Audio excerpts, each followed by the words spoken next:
Dean, who flips the puck into Vancouver territory. 6 minutes into overtime, a 2-2 tie. Here's a chance for Ryan Smith, cutting in front with a slap shot rebound. Johnson, Luongo pulled it off the line. He reached back with the glove and pulled it off the goal line. Here's Kessler the other way, trying to center, and the pass was blocked.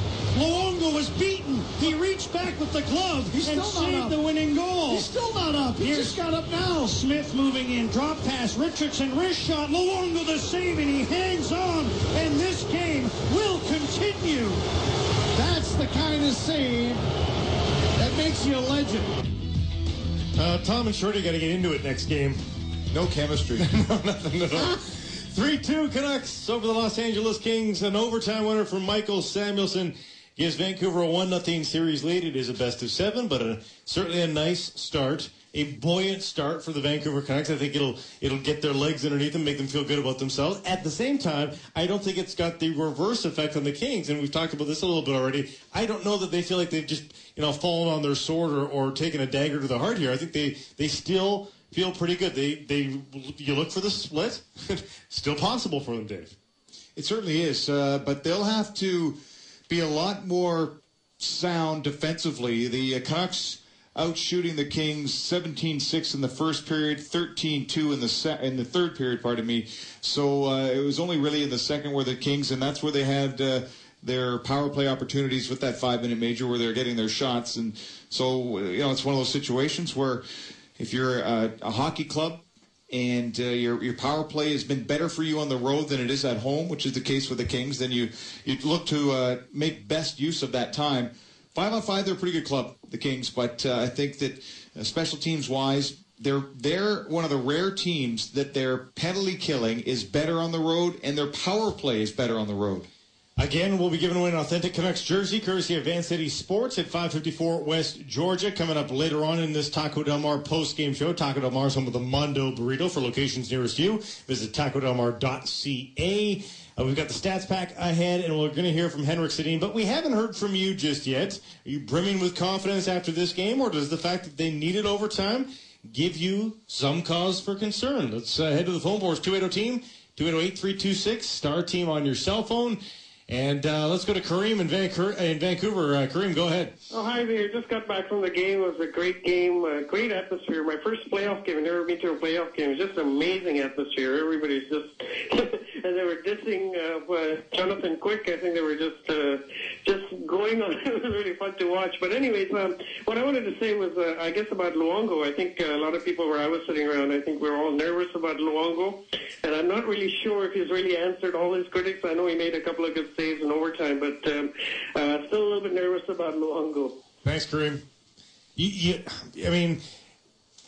I think until this series is over and it's been a tidy series for Roberto Luongo, I think that's fair. I mean, it's just one game. To say, oh, it is done, he's back, would be folly as well. I don't think you necessarily are sitting on the edge of your seat waiting for the other shoe to drop, but I don't think everybody is going to say, okay, he's back until maybe the series is complete. I'm going to understand the mind of Roberto Luongo, or at least try to, and believe that the time between the Olympics and now were difficult for him, but because that's passed and he's in the playoffs, that he has wiped the slate clean, and I think he's going to have that tidy series, and so we'll wait until that happens, and then allow for people to call back and say, yeah, hey, guess what? He is the best goaltender in the league. Ed in Coquitlam. Ed, go ahead. You're on the Team 1040 and the Taco Del Mar postgame show. It's official. Those Sedin guys are pretty good. They're not bad.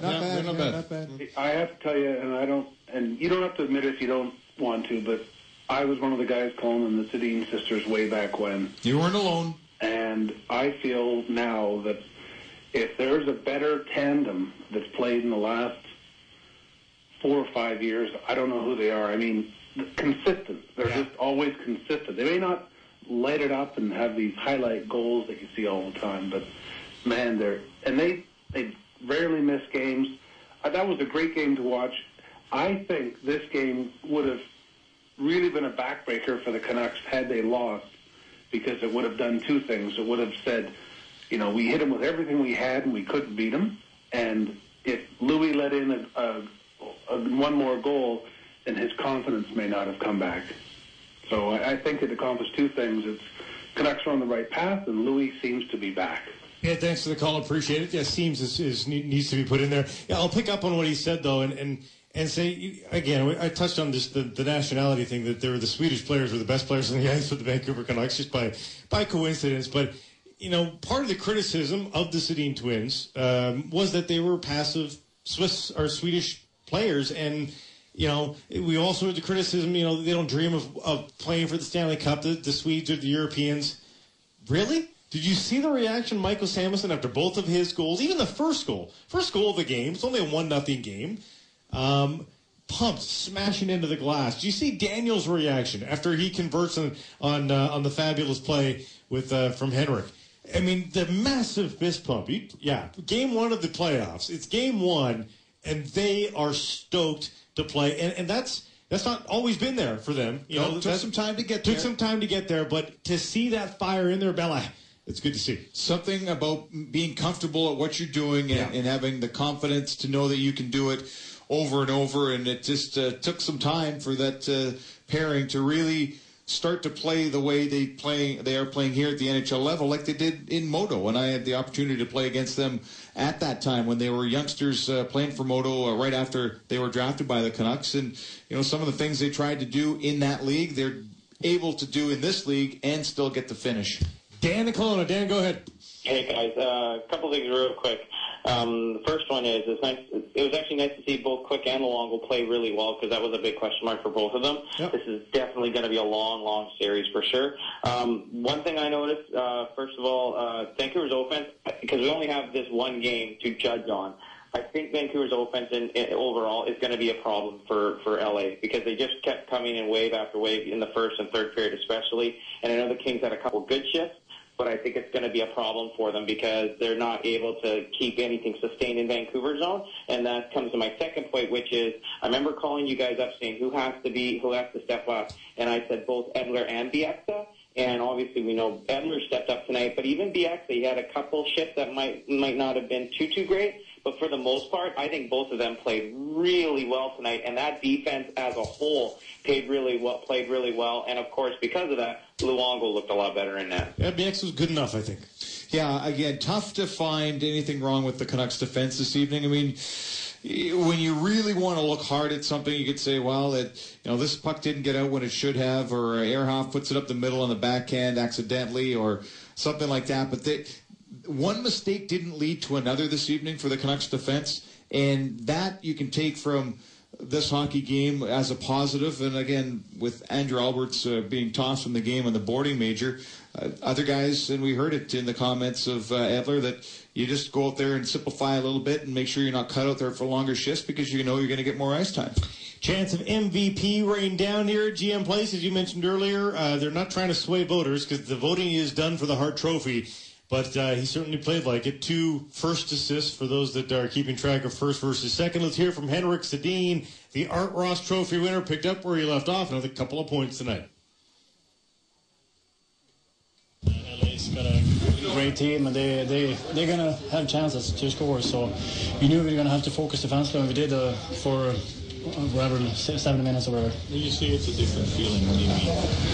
It's just we're not getting frustrated, even though some guys didn't show up on score sheet today. I mean, we're still sticking to the system, and when there's scrums after whistle, we try to stay out of it as much as we can, and so far so good. Was Samuelsson yelling for it, or? No, but D came down on the right side there from the point, so the forward took him, so he came down with his stick up in there, so it wasn't tough to find him.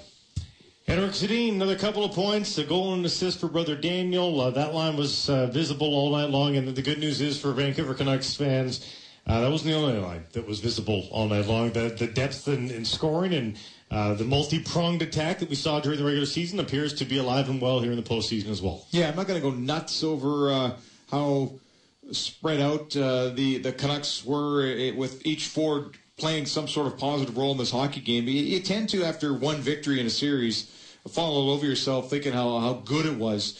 I know we only have this game to go with, but it was a solid game. I don't want to go too much further than that.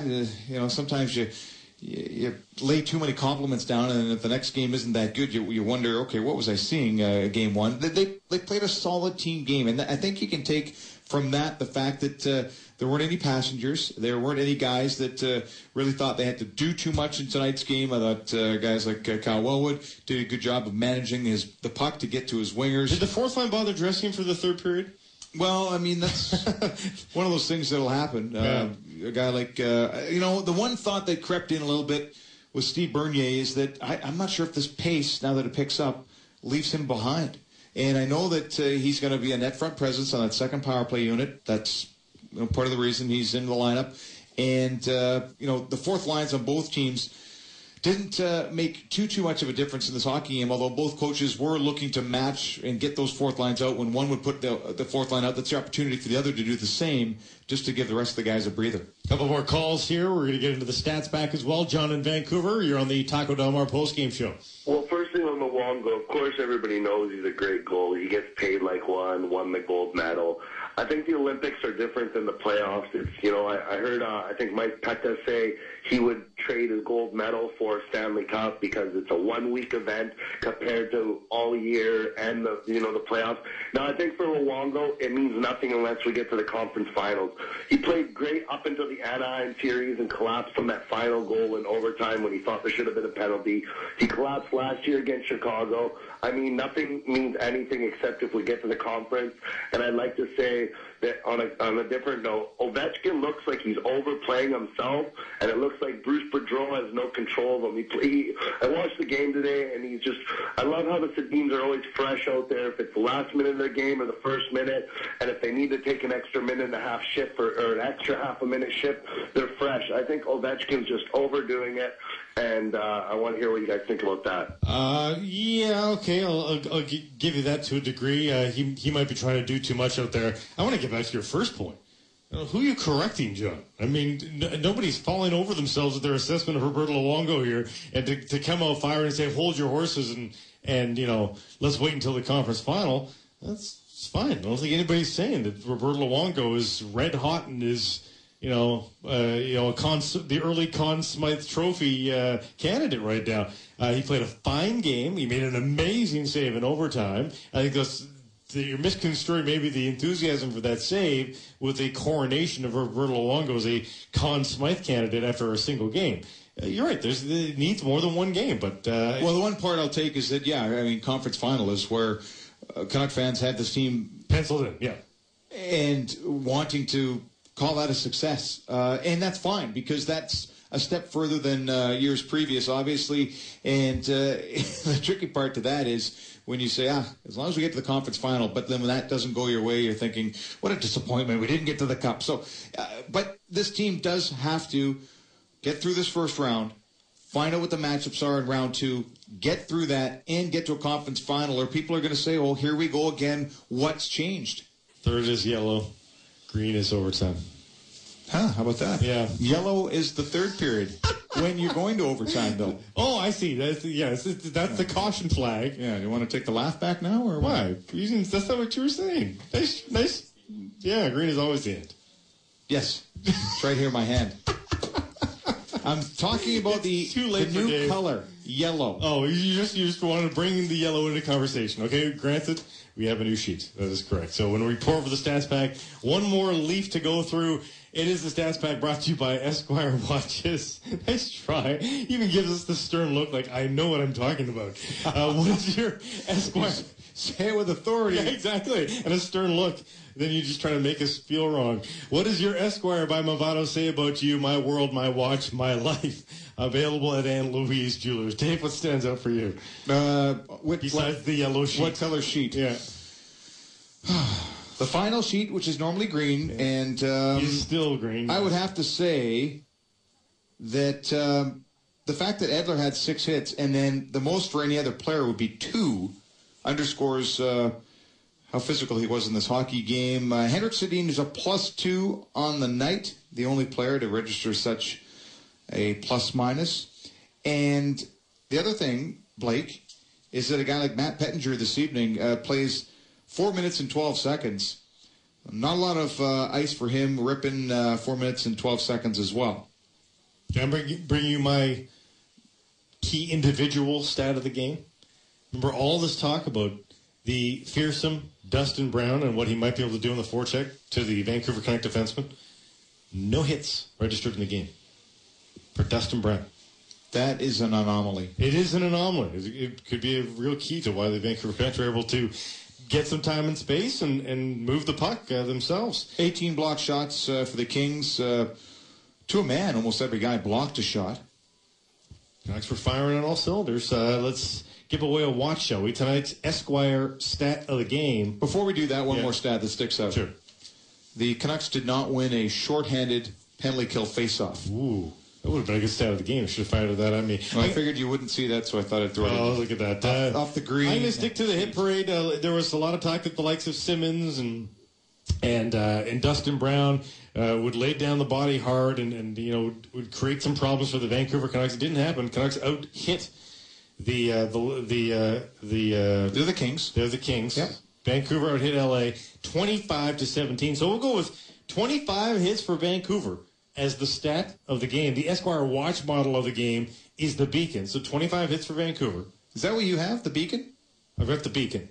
Yeah. Oh, what am I wearing? I don't know. This isn't the Beacon, I don't think. Okay. No. The Esquire watch model of the game is Beacon. Listen to BMAC and Rintoul tomorrow morning. And when they ask, be the first to call in.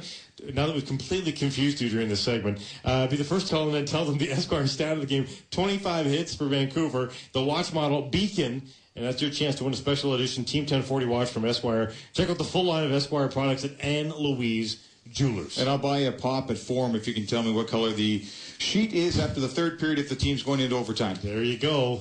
Don't be yella. Go show up. Let's hear from Jonathan Quick. He answered a lot of doubters because I think a lot of people, Roberto Luongo might need a long stretch of games to really get people back on side. People want to know that Jonathan Quick just hadn't lost it altogether. Hadn't won since March 22nd. He still hasn't. But boy, was he good tonight. Let's hear from the Kings netminder. As a team, I thought we played a strong game. Everyone battled hard all night long.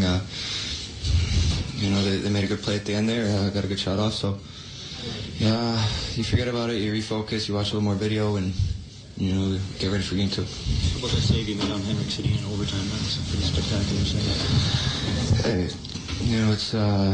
It's great at the time, but, they end up scoring 5 minutes later, so that save doesn't mean anything. So, like I said, do some more homework and get ready for game 2 here. How did you feel about your first test tonight, though, getting back in there in the playoffs? How did you feel tonight? Yeah, I felt good. I got a lot of help. Block shots, our PK was solid, and, a couple power play goals there from the team that, helped put us into overtime there. Came inches away from winning there. If Luongo didn't get his glove on that one there at the end, could have been the other way. So, we know we can play with them, and, anything happens, when you get into overtime like that. So. Was there a sense in this room that, after your first period, how you played the entire game, that this was setting up for you guys to steal one? At that point, you're just kind of taking one shift at a time. We don't feel like we're stealing anything. We think we're just as good of a club as these guys, and we could play with them all night long. And in our minds, it's not really stealing a game; it's just winning the game. Jonathan Quick, very, very good for the Los Angeles Kings, but he couldn't keep them all out. And despite 44 shots being sent his way, does make 41 saves on the evening. Jonathan Quick goal today for the Los Angeles Kings, a guy that now the Canucks have to be wary of. They know he's back on his game for game number 2, Dave. Well, he's a very flexible goaltender, and when he times his kind of butterfly when he goes down, he's still able to extend the pads almost post to post, and his glove is still up. A lot of guys, the glove falls when the butterfly is in effect, and then they stretch out, the glove stays down by the pad. He keeps it up, and he made some saves this evening. Now, the one that got by him was over the glove, but because Michael Samuelson didn't get everything on it, it was almost like an off-speeder that alluded to the glove. And again, you heard him say that it's just a matter of putting something like this game behind them and getting ready for the game on Saturday. Squeezing a call here before the break. Raj in Surrey. Raj, go ahead. I got a couple of quick points to make. I thought the third line looked absolutely amazing out there today against the boards and everything. They looked almost like the Sedins behind the net a little bit, especially Raymond with his speed. Luongo. I think that huge save he made 2 weeks ago that would have went in, but I think it's a step in the right direction. And finally, I didn't think Dimitra was that much of a factor out there. What do you guys think are the chances of Grabner getting back into the lineup? Because I think his speed would totally help Kessler out a little bit more. I'll hang up and hear what you guys have to say. Thanks. I think that's a couple of games away. Dimitra wasn't very visible. Ryan Kessler, for that matter, wasn't super visible. But Dimitri's going to get a few games worth of rope here. He is, and I wouldn't think that you're going to see a Grabner for Dimitra type thing. You'll have a Grabner for Bernier, and then move some things around, and maybe have Hansen on the fourth line, and then Grabner on the third line, and then see who's going that game. Maybe move him up if that's the scenario. But if you're winning hockey games, probably won't do too much. I thought Dimitra could offer up a little bit more. Wasn't good in the face-off circle in a penalty-killing role. His specialty that they've put on him is the left face-off circle on the PK, and didn't win one tonight, and that allowed the Kings to have more power play time because they could just set up and wail away. Dave, we'll just go roll out the cots. We're going to be live here at GM Place for the midday show. I'll be here at 10, you at 11, as both teams are on the ice practicing in anticipation of game number 2 back here at GM Place on Saturday. We'll see you in a few hours. Yeah, and if you're an early riser and want to put a face to the voice, it'll be on Global about 7:45 tomorrow morning. Don't go anywhere. Lots more of the Taco Del Mar postgame shows. And then some in style. The Vancouver Canucks, little OT. Michael Samuelson, you heard the goal there in the update. And the Vancouver Canucks off to a quick start here in the postseason. That's 7 of the last 8 series now that the Canucks have prevailed in the series opener. Take that number for what it's worth, but it's better to get the early lead than to have to play catch-up hockey. The Canucks obviously now need 3 wins over the course of the next 6 games. And if you're the Los Angeles Kings, a little bit of work to do now. They got to get 4 of the next 6. But the Vancouver Canucks have been so good on home ice all season long. Nobody in the National Hockey League has won more games in their own building than the Vancouver Canucks now. They finished the season tied with the Washington Capitals, 30 victories. Caps lose tonight. One of the surprises in a couple of nights of surprises around the NHL. And I don't think anybody can sit here and tell you that there were any surprises at GM Place. The team finished 2 points apart. This is the closest gap between opponents in the opening round of the playoffs. Even though it's a 3-6, no other teams finished this close in the regular season standings. 103 points, 101. It's almost a pick-em. One of the things the Vancouver Canucks have going for them, home ice advantage. Now, the LA Kings, nobody won more road games in the regular season than the LA Kings. So they have found a way, whatever it is, they've found a way when they're the visitors to pick up points. But it's not about picking up points anymore. This is a team that gets to overtime an awful lot. 6 straight games now have gone beyond regulation time. There's no loser point. Kings get nothing but a little bit of experience and maybe, something to build on. Because they're right there. It gets to overtime. It's a pick'em. And Jack Johnson came that close to winning this thing. About 6.5 minutes into OT, Roberto Luongo reaches back, sweeps the puck off the line. Canucks go back down the ice a couple minutes later. Terrific shift. I mean, they had the Kings reeling. It was a broken shift. Henrik Sedin's out there. Pavel Dimitri's out there. Michael Samuelson's out there. Ehrhoff jumps up into the play. And the Canucks just went to work on the cycle, around and around and around. Finally, who else? Henrik spots Samuelson in front. And Michael Samuelson with his second of the night. Overtime winner, 8:52 of OT. And there you go. The Vancouver Canucks beat the Los Angeles Kings 3-2 the final. No scoring in the first period. A bunch of scoring in an eventful second period. Nothing doing in the third period.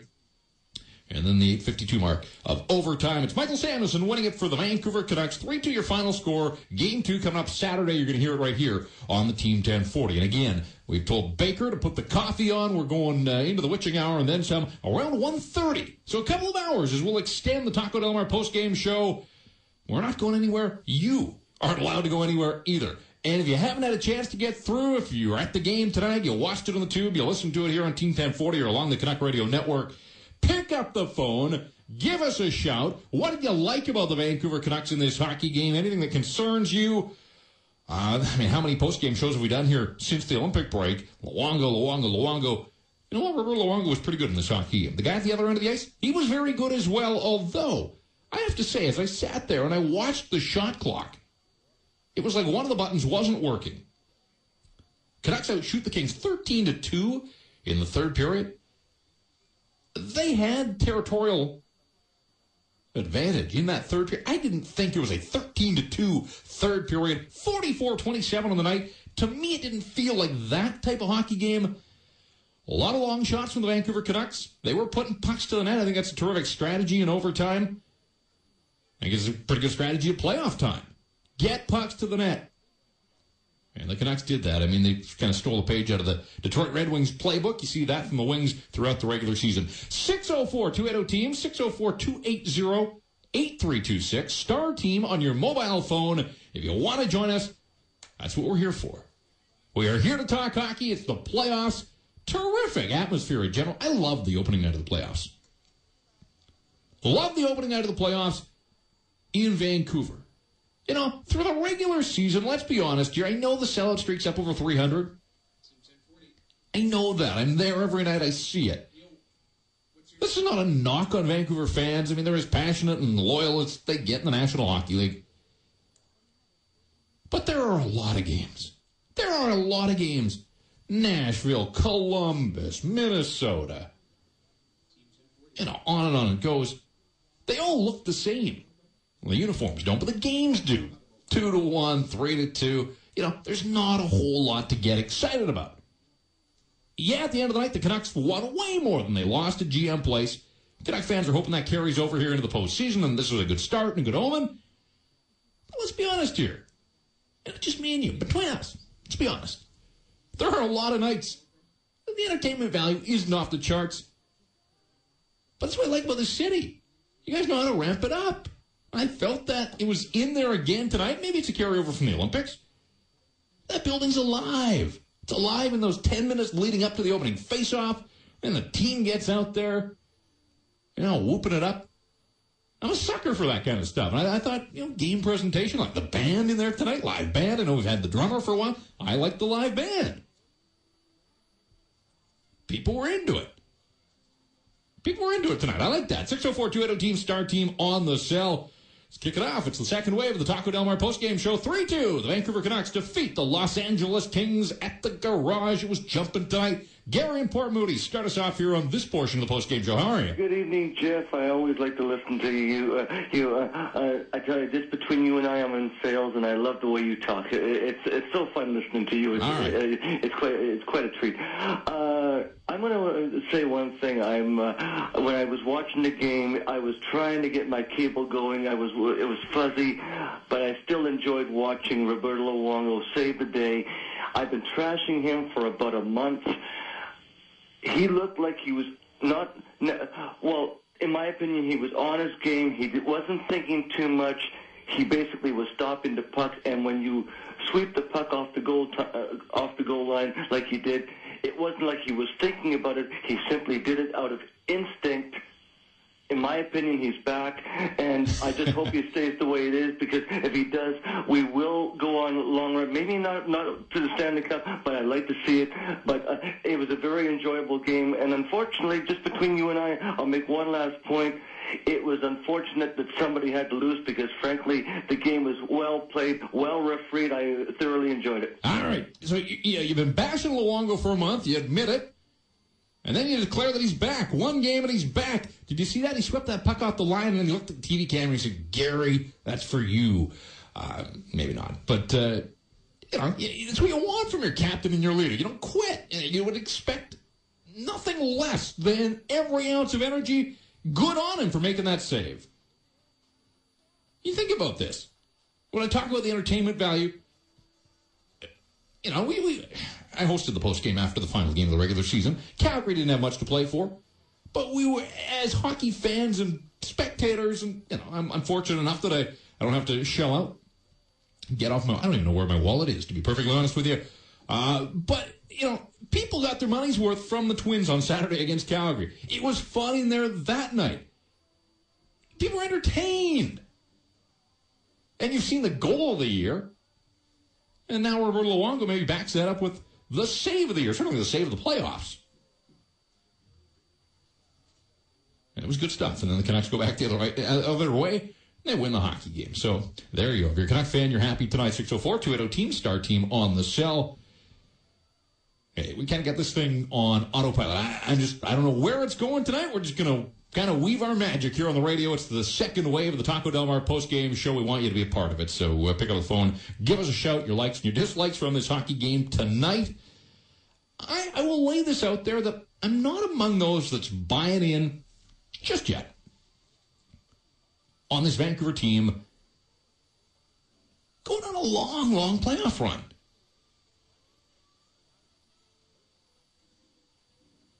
And I've seen them play all year. And I know that they can score goals. And I know that Roberto Luongo can play the position. And yet I still am not sold on this team going on a lengthy playoff run. I want to be proven wrong. Trust me. I mean, I'm growing up in the city. I want to see it. It's an electric city. We saw it with the Olympics. I was here in 94. I was here in 82. I wasn't really here in 94. I was working up in Campbell. I came home for Game 7. I came home for a bunch of games, but I came home for Game 7. Thought if the Canucks are going to win the Stanley Cup, born and raised in the city of Vancouver, I got to be in the city of Vancouver. If they win the Stanley Cup, for my efforts, I got a rock thrown through the back window of my car, my brand new car.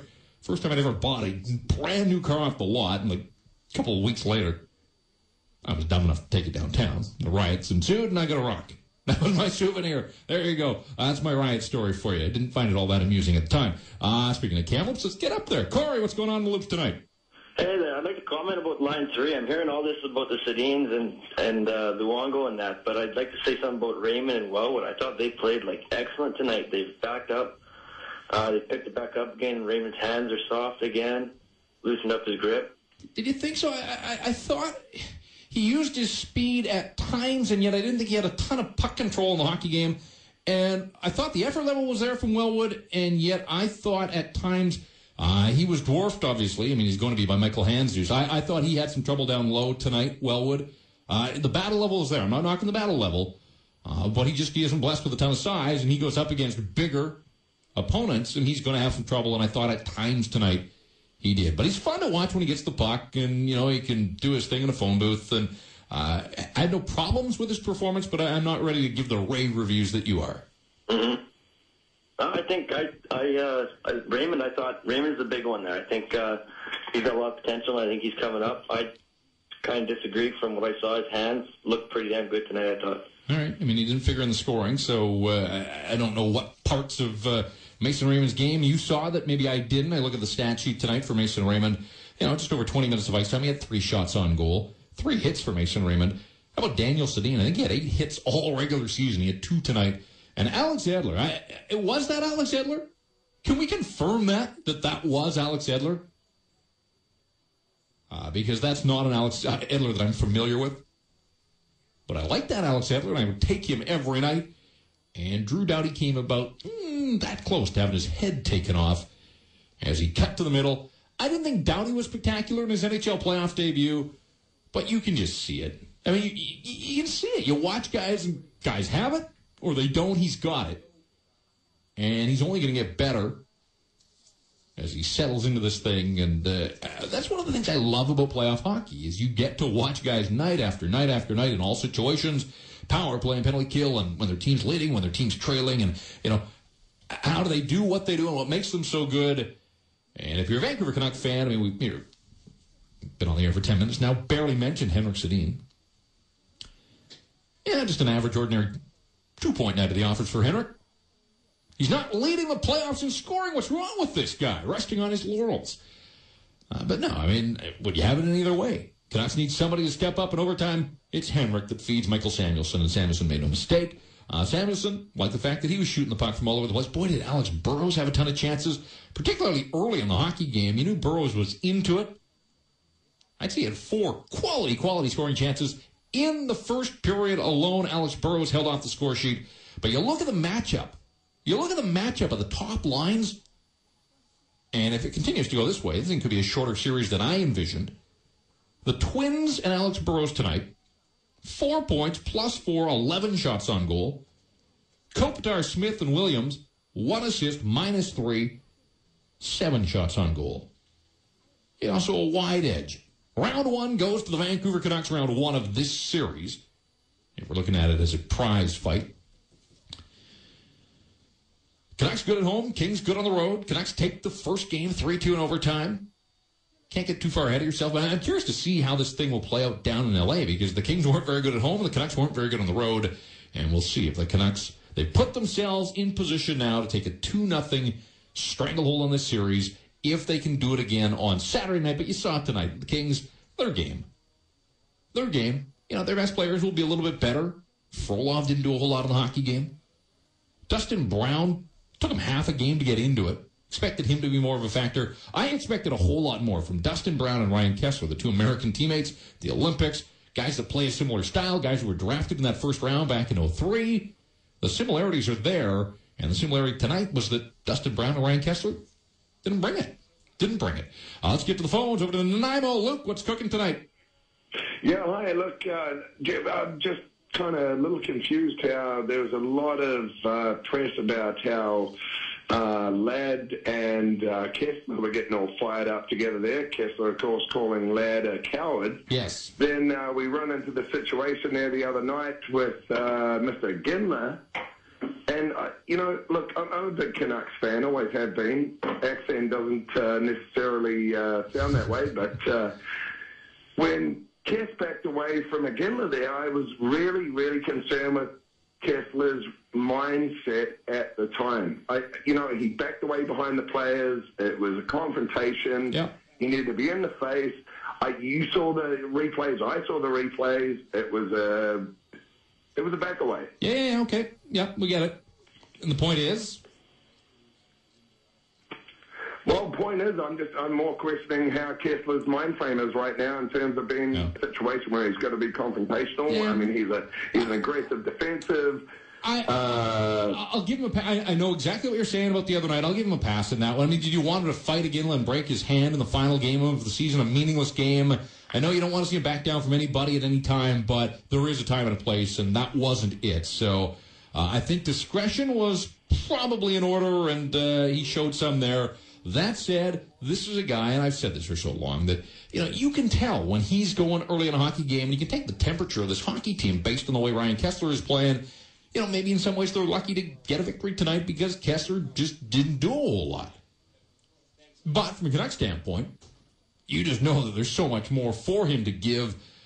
We will find out on Saturday night if he's able to, bring in a little more because the Canucks are going to need that, and then certainly when they get out on the road. Mike and Surrey, you're up next here on Team 1040. Hey there. I just want to comment on you. I think previously said that Canucks might not get all the way this year. Mm-hmm. But considering how Henrik Sedin's played out, getting the most points in the NHL, and probably being the first time that a Canucks player's ever done it, and them playing actually very well, probably the best season, personally, I believe the best season, I think that this year is the season for the Canucks to shine and bring it up. And another thing I want to bring up was considering the shots difference between the Kings and the Canucks, I think that the Canucks needed to work on bringing their shots in the net a little bit more and trying to get the goals to go a bit more, because considering the shot difference is almost like half of what the LA Kings had, so I thought they should have done a bit more on the goal standpoint. I'm sure they think the same thing. Trust me, it wasn't like they were trying not to score goals. And I talked to Tom Marshide in the first intermission off the air, but he kind of looked at me and he said, it's better not come back to bite them. And you thought at one point maybe it would. Again, in that third period, the shots were 13-2. It didn't feel like 13-2. A lot of shots from the perimeter. Canucks controlled the play. I'll give them that. I just didn't feel like they absolutely dominated 13-2. I didn't think Jonathan Quick had to stand on his head. I just thought he had to be solid. In fact, I thought he fought the puck at times, trying to catch it. There were rebounds. There was gravy line all over the place. Canucks could get to a few of those pucks. You look at the Samuelson goal, the first one. Big rebound. Juicy rebound right there. And that was, okay, so, both Kings goals tonight come on Andrew Albert's penalties. Andrew Albert's, maybe an issue for another time in this extended version of the Taco Del Mar post-game show. He only played half the game, obviously, gets turfed. I worked the Kings locker room after the game, canvassed a number of their players about the major power play and the opportunity they had there. Trailing 2-1. And then they get handed the 5-minute power play. Didn't last all the 5 minutes because Drew Doughty took a penalty at the tail end. They got one. One was the bare minimum. they didn't want to buy in that was a full turning point. They won, they got back on even terms. Sure, they would have liked more. Jared Stoll said, he kind of felt the whole thing was hurried and that maybe, they just weren't able to settle it down enough. And it looked like that. Los Angeles Kings tonight had 3 power plays, one of them an extended one. They scored 2 power play goals. They had 3 power play shots. That was it on the night. 3 power play shots. Credit the Canuck penalty killers. But the Vancouver Canucks managed to win this hockey game, and they had to play an extra period, or half of an extra period. 5 defensemen. And you thought as this game wore on that maybe fatigue would be an issue. Some of these guys hadn't played a whole lot. Sammy Salo didn't play the last couple of regular season games. And so the Canucks, they dodge a bullet in that regard, in that the longer this game went on, they were short a man on the back end. But the guys that they did have stepped up, and Alex Edler, easily the best defenseman on the ice. I thought Matt Green had a terrific start to the hockey game, but it was Matt Green that bit on Henrik Sedin's pass to his brother Daniel 8.5 minutes into that second period. You see that replay. That is just a sublime play by Henrik. It's the little things that I think people have come to appreciate as the season has worn on. But Matt Green is the right side defenseman. Sean O'Donnell the left side. Henrik takes the puck in the neutral zone and draws Matt Green full halfway across the ice. He gets him out of position, but that's what Henrik does. Mesmerizes defense, and it opens up just enough space, and then a little saucer pass, and Daniel in full flight takes it in, roofs it on the backhand. That was a great play. It was a terrific play, and you see the replay. Matt Green creeps way too far over. He gets out of position. But I thought Matt Green was the most physical Los Angeles defenseman all night long. But he made a mistake there, and Daniel and Henrik, as they do, made them pay. Coquitlam, DJ, go ahead. You're on the Team 1040. Yeah, hi. I was just thinking that Canada won the gold medal in Vancouver. What? Yeah. Didn't Canada win the gold medal in Vancouver? They did, yes, they did. Yeah, and why can't they win the Stanley Cup in Vancouver? Canada? Just a thought. No, Vancouver won the Stanley Cup. Well, they can. I just said I'm not sold on them just yet. It's the opening night of the playoffs. I would love to be proven wrong.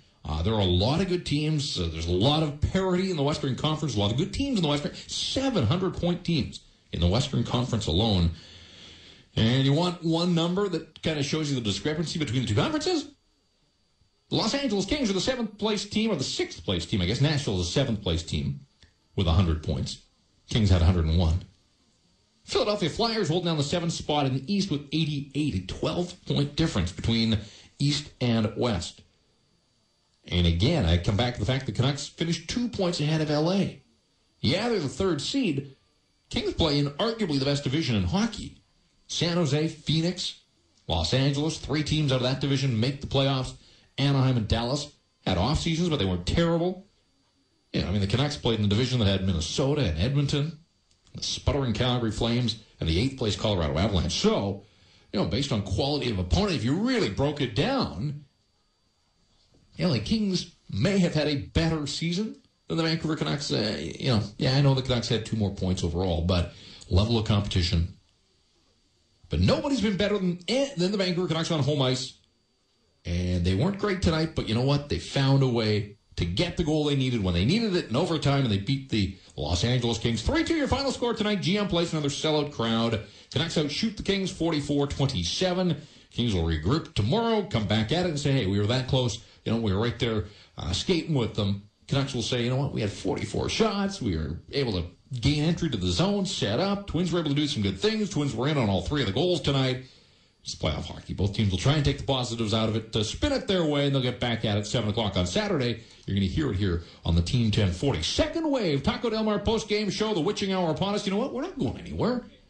Baker's put the coffee pot on. I may send them on a donut run before we're done here.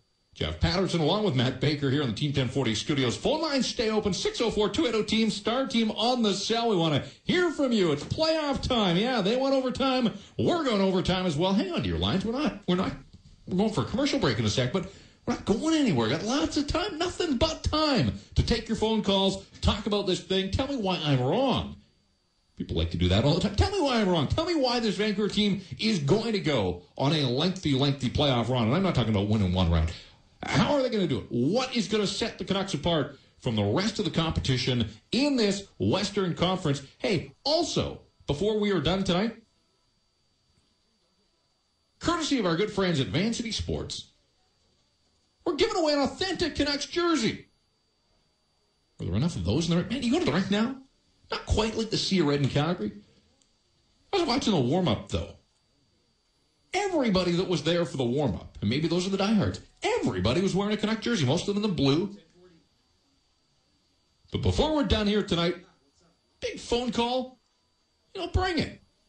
Somebody is going to win an authentic Canuck jersey, courtesy of our good friends at Vancouver Sports. Jeff Patterson with you. It's the second wave of the Taco Del Mar post-game show. 3-2 your final. In overtime, you're going to hear the overtime winner. You're going to hear that Roberto Luongo save. We'll see if we can dig up the Los Angeles Kings radio play-by-play call. Next, dodge that curse that has plagued a number of the top-seeded teams in the first two nights of National Hockey League playoff action. Canucks get a win on home ice where they have been so good. Talked about this a little while ago with Blake and Dave when I was there at the rink. Hi, everybody. Jeff Patterson back with you into the witching hour now. Hey, it's Friday. Can I bill for working Thursday and Friday? I'm going to try. See what the accountants here think of that.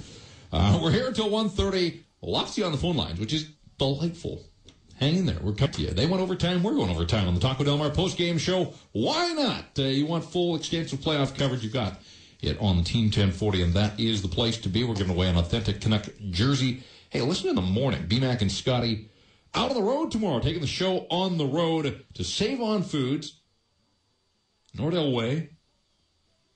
You drive through. All you have to do is drive by. If you're in that area, just drive by. You enter. You could win tickets to Game 2 on Saturday nights. That is, we're giving away playoff tickets. It's like gold in this city. Jared Stoll opened the scoring. Power play. 54 seconds in the second period. Michael Samuelson responded. 3:09 power play. Jack Johnson flipping the puck up over the glass. You got to cash in on those types of power play opportunities. And the Canucks did. Samuelson shoving a rebound past Jonathan Quick. Daniel Sedin. Nifty little backhand move. Perfect pass from Henrik, 8:31. 2-1. Canucks had their one and only lead of the hockey game. Freddie Modine even the game on the power play. 13:06 of the second period. Nothing doing in the third. But it was Michael Samuelson, the hero tonight. Henrik and Christian Ehrhoff, the assists, 8:52. The Canucks beat the Kings 3-2 in overtime. You heard the other scores from around the NHL. Not a lot of goals being scored the first couple of nights. Everybody playing a little tight to the vest. Certainly not 8-3 like it was the last time these teams hooked up when the Kings ventilated. Roberto Luongo was good tonight. Never better than reaching back behind him in overtime, sweeping that puck off the line. Can't fault Luongo on either of the goals, both of them power play goals. Pretty good shots, I thought. Had no problems whatsoever with Roberto Luongo. So from a Canucks standpoint, you like that. You take the goaltending Kings, they like their goaltending. Jonathan Quick, no NHL playoff. His only playoff experience as a pro was one game in the American Hockey League, and that was a loss for him. Unfortunately for him, he doesn't have a whole lot to build on in terms of wins and losses. Jonathan Quick hasn't won a hockey game now in 9 starts. March 22nd is now, I was going to say it's April 15th, but it's April 16th. It's Friday morning. Jonathan Quick hasn't won a game since March 22nd. That's got to change, and in a hurry, or he may not get a chance to win a hockey game until October. Kings, I thought they played hard.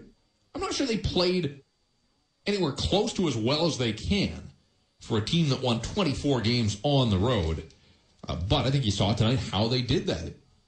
Play it tight. For the most part, Jonathan Quick has held them in hockey games. But for the Vancouver Canucks, they talked about depth. Michael Samuelson, this is a guy they went out and signed in the offseason. Wanted to give him an increased role. First night of the playoffs, he scores 2, including the winner, and Daniel comes through. Twins had a hand in all 3 of the Canuck goals. Luongo was good. The Twins were involved. Canucks a man down. Lost Andrew Alberts. Got kicked out of the hockey game midway through the second, and with 5 defensemen. Not sure that they missed Andrew Alberts a whole lot. But Alexander, terrific tonight. Alexander the Impaler. Again, can he keep it up? Can he play half that hard? He'd probably take half the intensity that Alex Edler showed in the playoff opener tonight. He was terrific, and he was a force. 6 hits. Nobody else close in this hockey game. Canucks out hit the Kings 25-17, so says the stat man. And Alexander Edler led the way with 6 hits, 27 minutes of ice time. Full phone board here as we roll through the second wave of the Taco Del Mar post-game show. Enough about me then. Let's get to your thoughts on this one. 3-2. Canucks over the Kings. 1-0. Vancouver leading this best-of-7 series. I thought it would go 7, and I still think it very well might. I picked the Canucks to win. Didn't see anything tonight that's going to make me change my thoughts. We'll get to Abbotsford. Ron, thanks for hanging in there. How are you?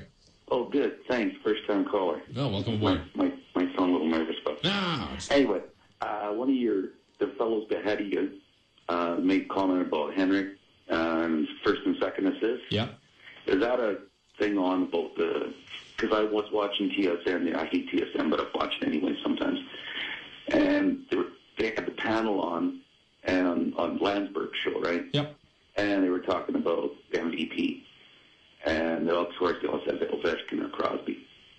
And then one of them mentioned Henrik Sedin. And the guy said, well, he gets too many second assists.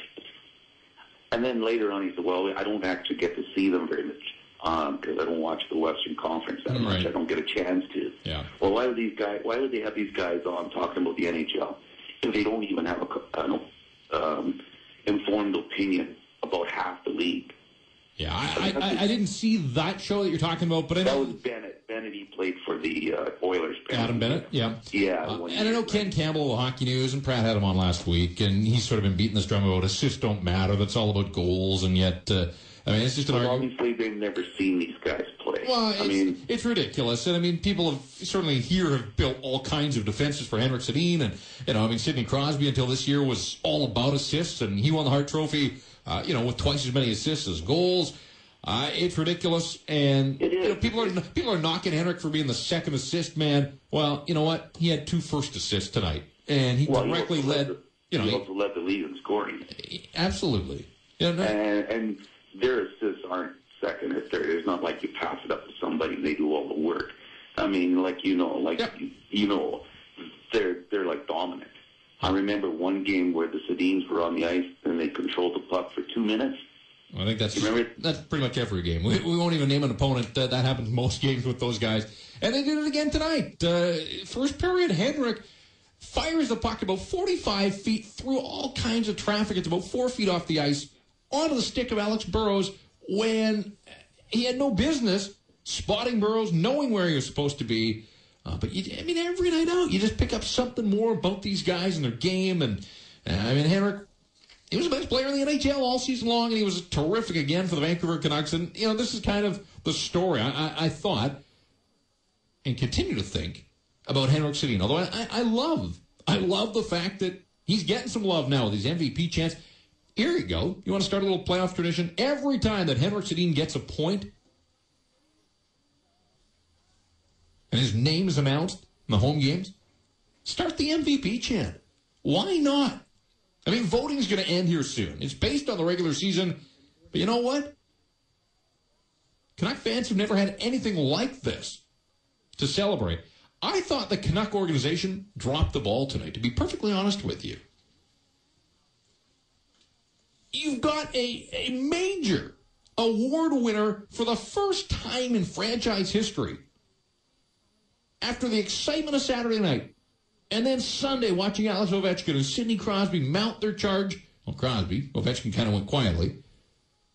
Henrik Sedin wins the Art Ross Trophy.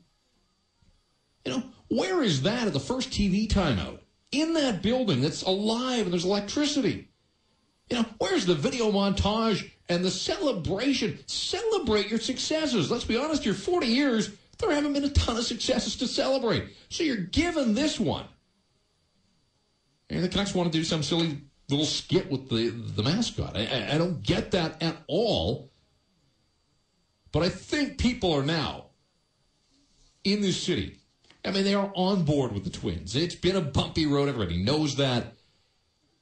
But here's Henrik. He sets up the second and third goals for the Vancouver Canucks. He's not among the stars in the hockey game. I'm sure he'll sleep just fine. Michael Samuelsson, Alex Adler, Jonathan Quick, all three of them played well. But, Henrik, instrumental in both goals, big goals for the Vancouver Canucks. He's not among the stars. I thought this was kind of funny in a bit of a warped way. Henrik Sedin led the National Hockey League in scoring this year. He had more points than Alex Ovechkin and Sidney Crosby and 700 other guys. And yet he wasn't the most exciting Vancouver Canuck when they handed out that award on Saturday night. This guy's the NHL scoring leader. Wins the scoring derby, he's not the most exciting player. And that's not a knock on Alex Burrows, because Alex Burrows has had a terrific season, but Henrik's had a direct hand in pretty much every goal that he has scored. Got the guy that wins the scoring title, though, he's not the most exciting player. It's because, these guys are understated in what they do. And at the end of the night, they just get it done, and they did again tonight, combined for 4 points. It was a good night. It's a good night to be doing the extended version, second wave, Taco Del Mar post-game show, full phone board. I love that. I have a funny feeling that we'll continue this little tradition as the Canucks work their way through the Stanley Cup playoff. I'm still trying to find out from you why it is that you think they're going to go far. Not sold that it's in the cards for this team. I see the component parts. I also see a bunch of good teams in the West. I think it's just going to be an absolute dogfight to get out of the Western Conference. So tonight, first night, Los Angeles Kings gave the Canucks everything they could handle. Canucks found a way to win the hockey game. Let's get back to the phones here to Gabriel Island. Jesse, thanks for joining us late night here on the Team 1040. Hey, how you doing? Doing well. I wanted to talk about the team dynamic changing this year. First off, Daniel being injured for so long, Henrik stepped up and showed us a whole new side of him. Instead of being a pass-first guy, he started burying some pucks and really took the lead as the team leader. Luongo didn't really have that great of a year, at least in the second half. Yep. No Willie Mitchell. And the team stepped up. And signing a guy like Samuelson, the team has a different dynamic than it did last year and years previous, where it was win and die by, or live and die by Luongo. And it seems more like the individuals have stepped up and created a team instead of being a team of individuals with potential. Luongo's a great guy, and they know that they can rely on him. But it seems more like they've taken it into their own hands that, Luongo might steal us a game here and there. But everyone's stepped up. Everyone's been better. And I think they've got a lot deeper team. And Kessler didn't play that great tonight, I didn't think. But when he steps up, I think he's going to be a real playoff kind of player. Right. And I just think the team's better than it's ever been. Yeah, it's only been one game. Right. Well, but, we're basing it off a regular season that was awfully good as well. They matched franchise records for victories and the 30 wins at home. They did things that they've never done at GM Place. There's no question. I'm not telling you that these guys can't get on the run that I think people in this city are certainly hoping they do. I just said I'm not sold on them. There are deficiencies on the back end. They didn't come through tonight. They will rear their ugly heads before this series is over. I think Luongo's going to give up some bad goals. The Canucks played well tonight and had to go to overtime to squeak out a victory. They're going to have to work for everything again. That said, they do have the depth up front that they haven't had in years. They don't have to rely on the Twins, but I think it's a terrific sign, again, that these guys step up in the opener, continue to lead the way offensively for this hockey team. There was enough to like in this game tonight. The thing you like the most, though, is the result. And the LA Kings will try to tell you that, we played well. We were one overtime goal short. We're right there. And we'll be right there on Saturday, and we'll be right there on Monday, and wait till this thing gets back to the Staples Center. And we will see, because the Canucks weren't a very good road team, and that's one of the knocks. And it's a fair knock. They were not a very good road team this year. Scott in Vancouver, thanks for hanging in there. You're on the Team 1040. How are you? Doing well. First-time caller was at the game tonight. Yep. I have to tell you, you hit the nail on the head with Henrik and the lack of celebration of his what was going on? Of his efforts this year. What an amazing player. And by the way, what an amazing game for him and the Sedins. If it wasn't for such a great game for Edler and Samuelson, two guys who don't necessarily always stand out, he's definitely a star of the game. They're a great game. Yep. Nothing to take away from Samuelson, because I think, in fact, his play has been understated tonight. One thing about Samuelson, if you really watch him, positionally, he is so good. He is so good away from the puck. He's a very smart hockey player, no question about it. He blocked a great shot, Yep. delivered a couple of punishing checks. superb performance by him tonight. We are heaping way too much praise on Luongo, though. I sat down on the goal line, and I can tell you can see it on the replay, and I challenge everyone to go look at the replay again. The reason why it was such a spectacular reach behind save on the goal line is, firstly, he was a little bit out of position on the first save, and he gave up a massive rebound, which led to the second shot, which he missed, which allowed the puck to get slightly by him and dribble back to the goal line, so he reached back and saved it. Wow, big deal, right?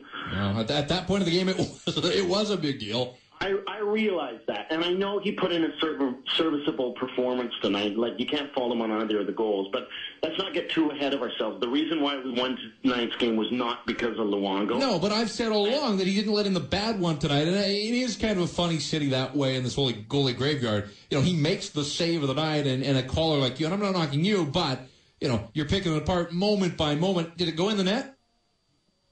No. Not. So he made the save. He had a good performance tonight. But here's the point I really wanted to make. Yep. Here's why we could win the Stanley Cup this year. All right, lay it on me. Because this team is so strong, and as strong as it is, if he found his A game, and he still hasn't yet, I believe, we could. And tonight's performance is a good example. We still found a way to win, even though actually the scoreboard is rather flattering towards the Kings, because, you know, the shots were almost 2-1, but I think they actually had more perimeter shots than even the Vancouver Canucks. If you look at the puck possession and the time in the offensive zone, I'm sure it was almost 3-1 in the favor of Canucks versus the Kings if you factor out the 5-minute power play. But if he finds his A game, I think we could go all the way, because we are winning despite the fact he's not on his A game. Yeah, they've done that a lot of times. Hey, don't be a stranger. Appreciate the call. You make some great points. Thanks for the input here. Bonus edition, if you will, the second wave, Taco Del Mar post-game show here for another hour or so as we go well into the night after the opening night of the National Hockey League playoffs in this city. And it turned out to be a good night for the Vancouver Canucks. Not a classic hockey game by any stretch, but no miracle from the guys on Manchester, although I guess Staples Center's not on Manchester anymore. But the Los Angeles Kings, you go back to that series against the Oilers, needed 2. None of that. None of that tonight. I said I like Matt Green for the Los Angeles Kings. Guy that you don't notice an awful lot.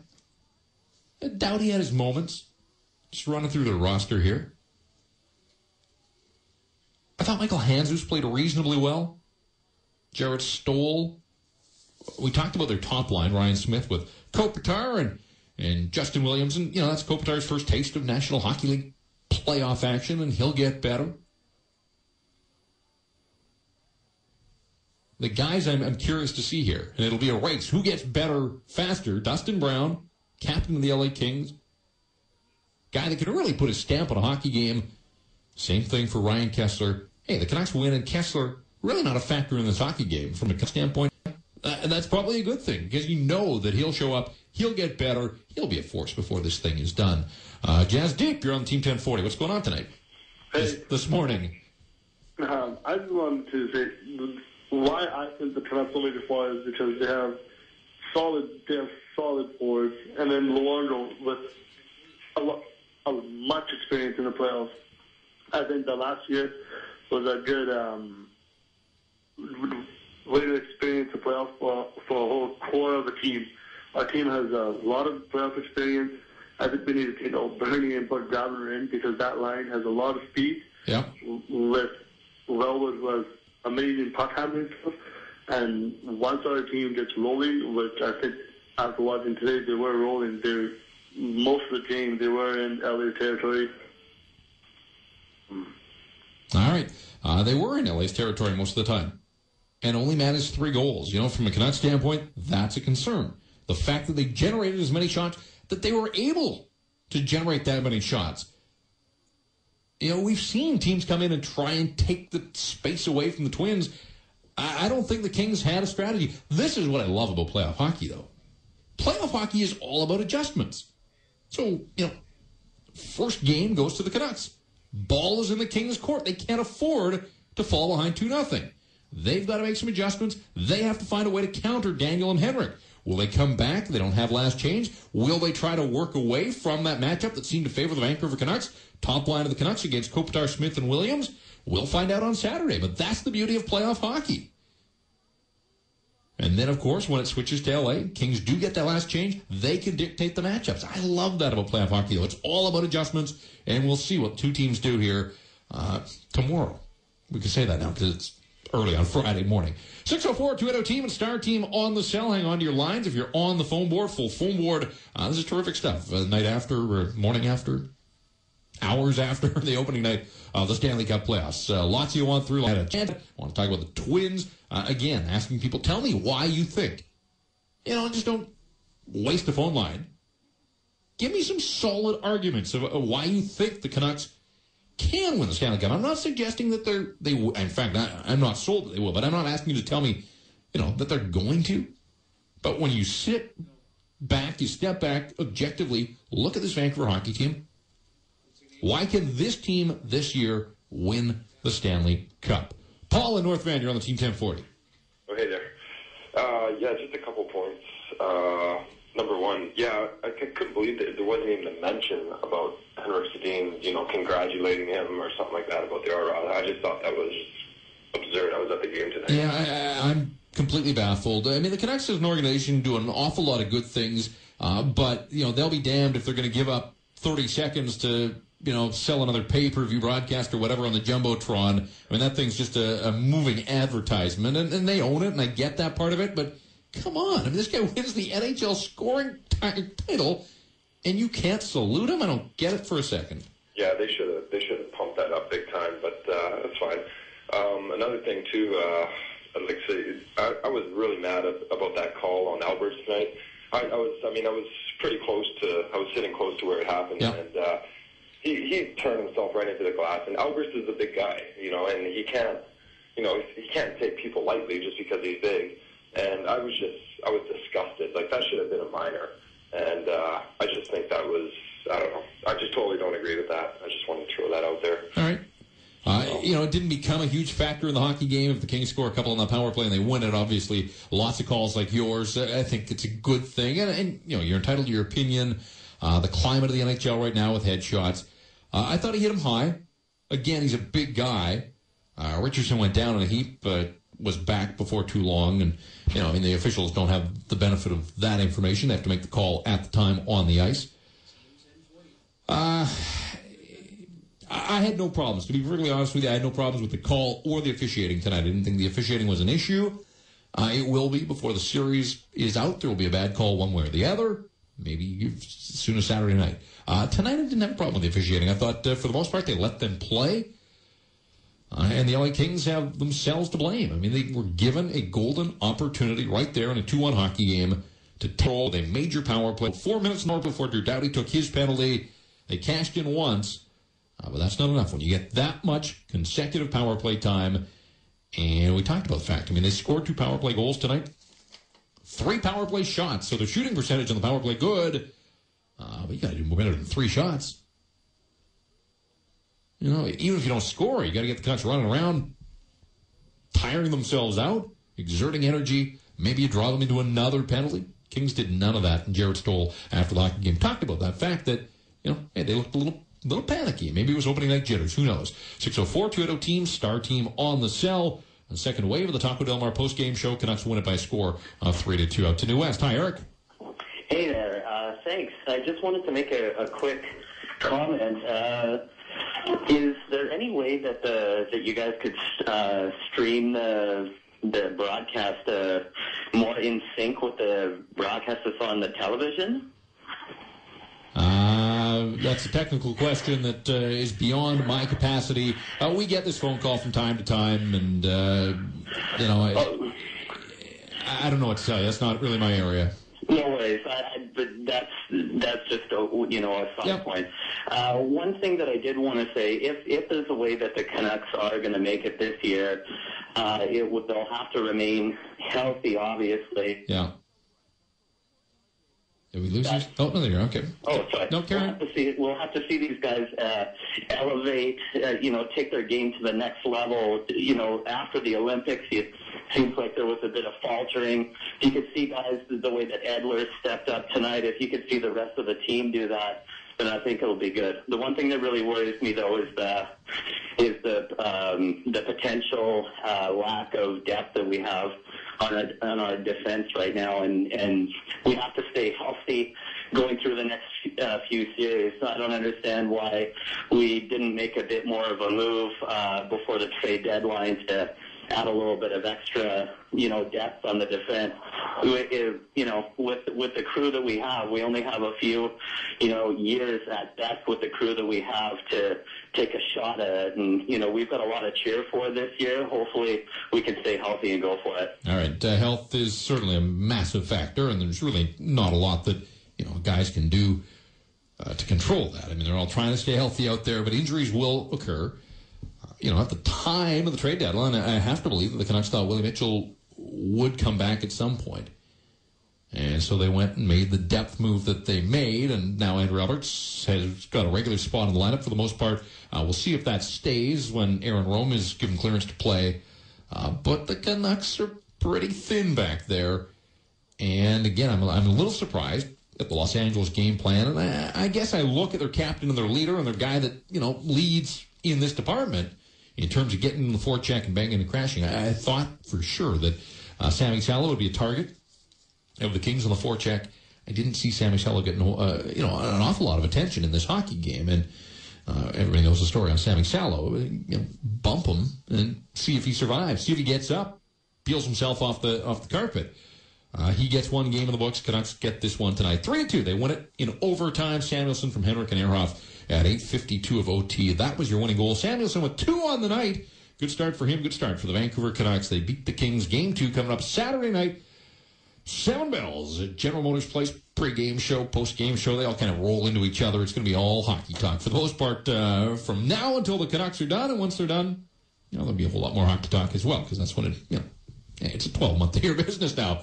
It gets interesting in the offseason. But right now, the thing of interest is the fact that the Vancouver Canucks are in the playoffs. They're up a game of the Los Angeles Kings, but that's all it is. One game, wipe the slate clean, face off on Saturday. And then, keep this in mind, the Canucks have to go on the road. Yeah, there are road games in the playoffs, too. Somebody should tell the Canucks, because they weren't very good on the road. And for all the excitement in the city, and I get it, it's 1 win, 1 down, 15 to go. But it was 1 home win. And this is a different hockey club, and the numbers bear it out when they take their act out on the road. They're off again with it for Henrik behind the goal. Henrik looks in front, he centers, shot, score! Michael Samuelsson. The Kings were scrambling, they were fatigued. Vancouver takes advantage, and Michael Samuelsson wins game 1 in overtime with a goal at 8:52. The final in game 1 here in Vancouver, 3-2 Canucks. Yeah, that's how it sounded on the Los Angeles Kings radio network. Nick Nixon at the microphone. Seasoned pro, has been at it for a while. Sometimes just south of the line, you get the guys that, they're calling the game back home. Their team comes up short, and you get the scores. Oh, good call. Balanced call, I thought, and the party was on in Vancouver, 3-2 the final.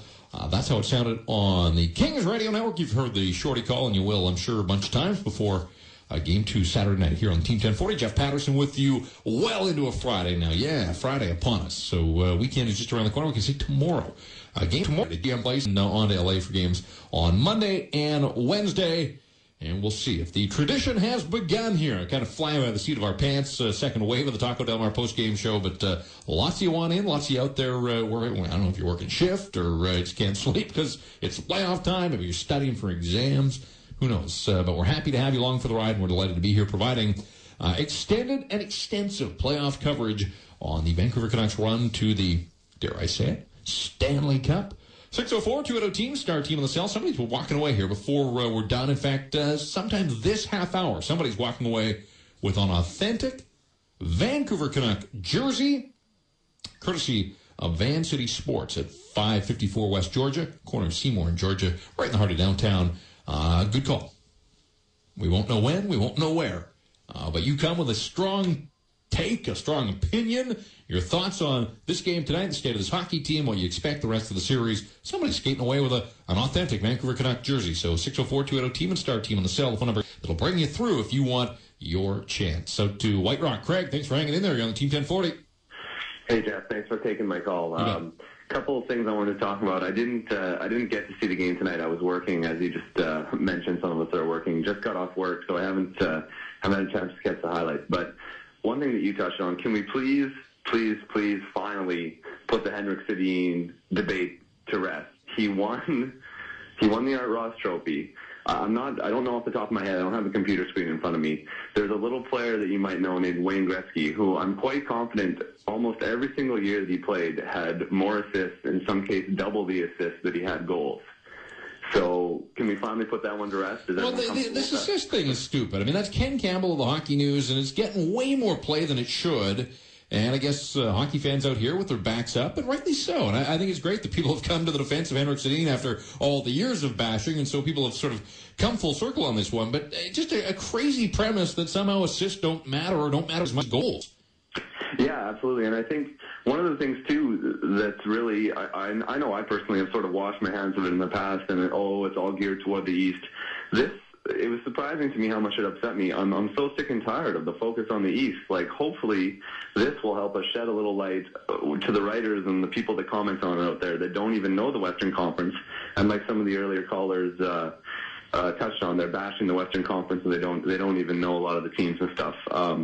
Anyways, not to dwell too much on that, one thing I'd like to send out on behalf of all the Canucks fans is a personal thank you to the Swedish national team for lighting a fire under Samuelsson after snubbing him for the Olympics. I think he's been, with the exception of a few games here and there, he's been a different player since he was not named to the Olympic team, so I'd just like to send out a thank you to those guys. All right, there you go. On behalf of Canuck fans everywhere,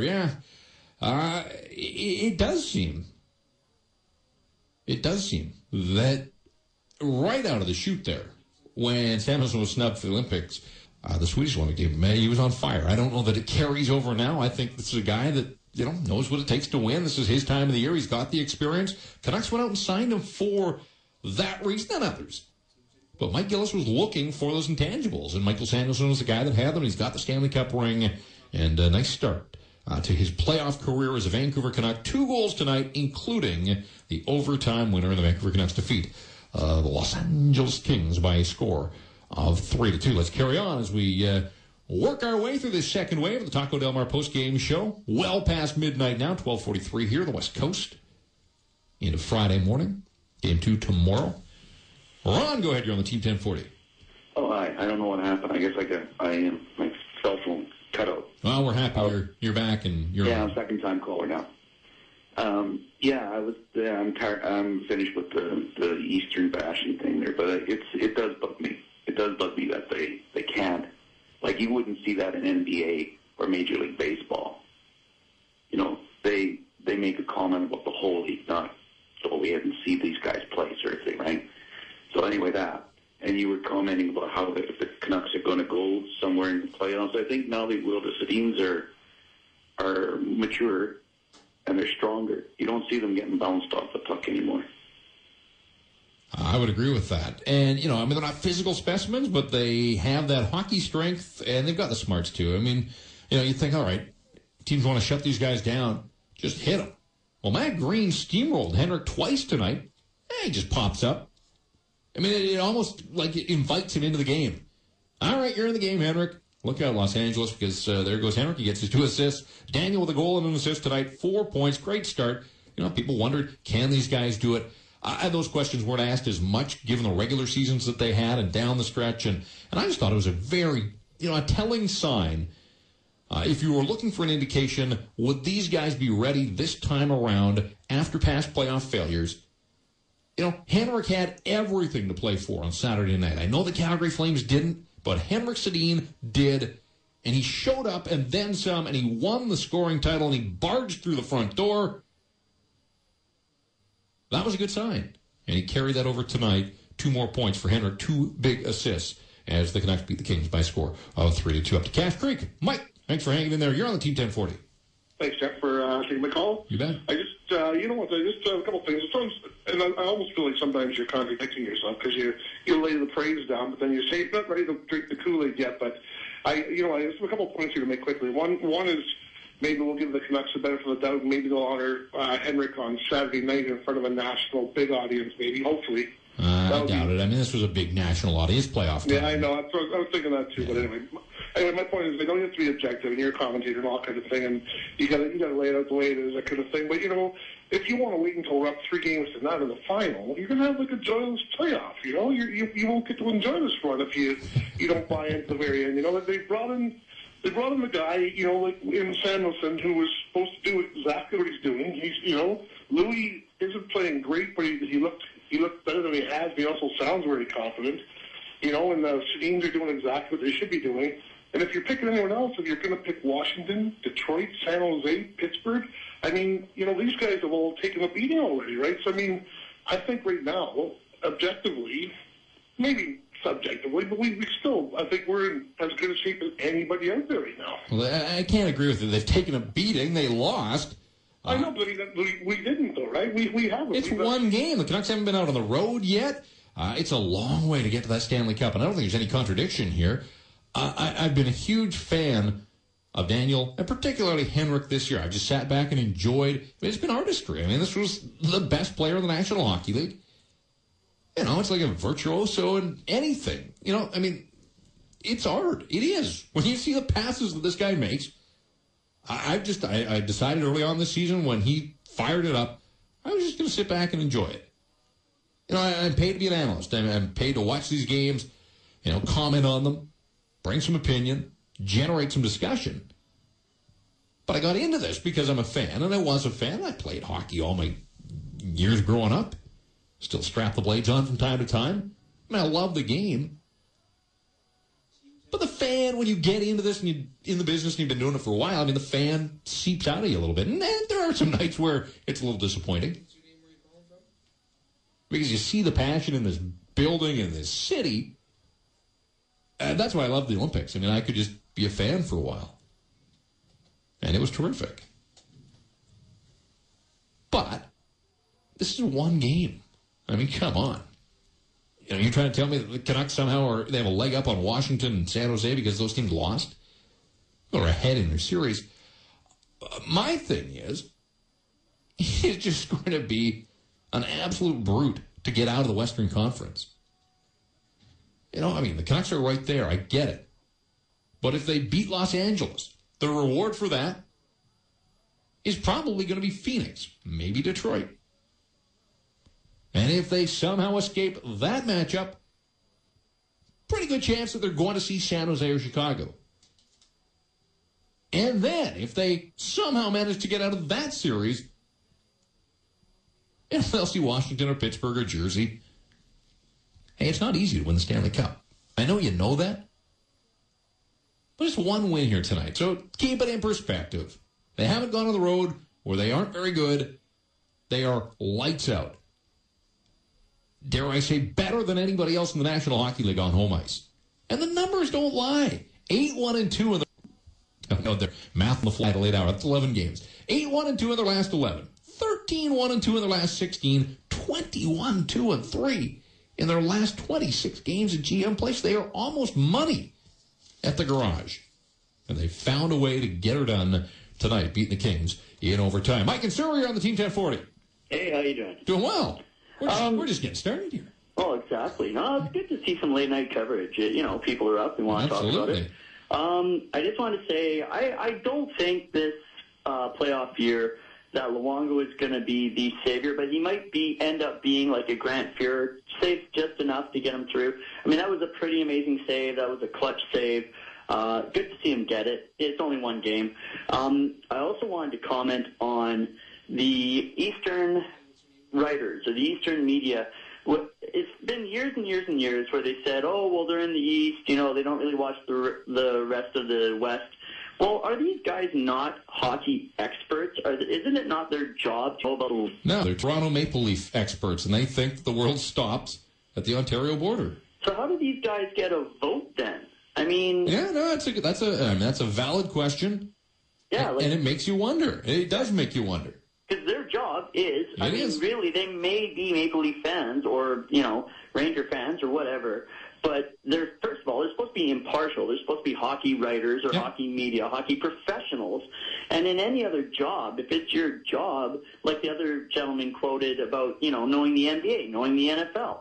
I mean, for Steve Nash to be able to win the MVP in Phoenix, it shows that these guys are obviously watching the West, And here's another thing where people are talking about assists. Well, how did Steve Nash get in? As being a selfless player. He got the MVP not by his points, but by making his other teammates better and by being a selfless assist player, basically. Yeah. Hey, Mike, you make lots of good points, and for that, I'm going to get you to hang on there. We're going to award you the Authentic Canuck jersey tonight to your first night of the Stanley Cup playoffs for the Vancouver Canucks and the jersey, courtesy of Van City Sports at 554 West Georgia, corner of Seymour and Georgia. They can take care of all your playoff team's merchandise needs. Check them out, vancitysports.com. So congratulations to Mike. There you go. If you're hoping for the jersey, hey, keep listening to our playoff coverage throughout the postseason here on the Team 1040. We'll be doing it again. So Mike gets it tonight, but maybe next time for the rest of you. Let's get up to Maple Ridge. Hey, Chris. Hey, how you doing, Jeff? Well, thanks. Hey, listen, I thought it was a great game tonight. I think the boys have definitely stepped up their intensity level. And I think they can win the Cup this year because I think they can win the Cup. You can tell by how they played tonight and how they played against Calgary on Saturday.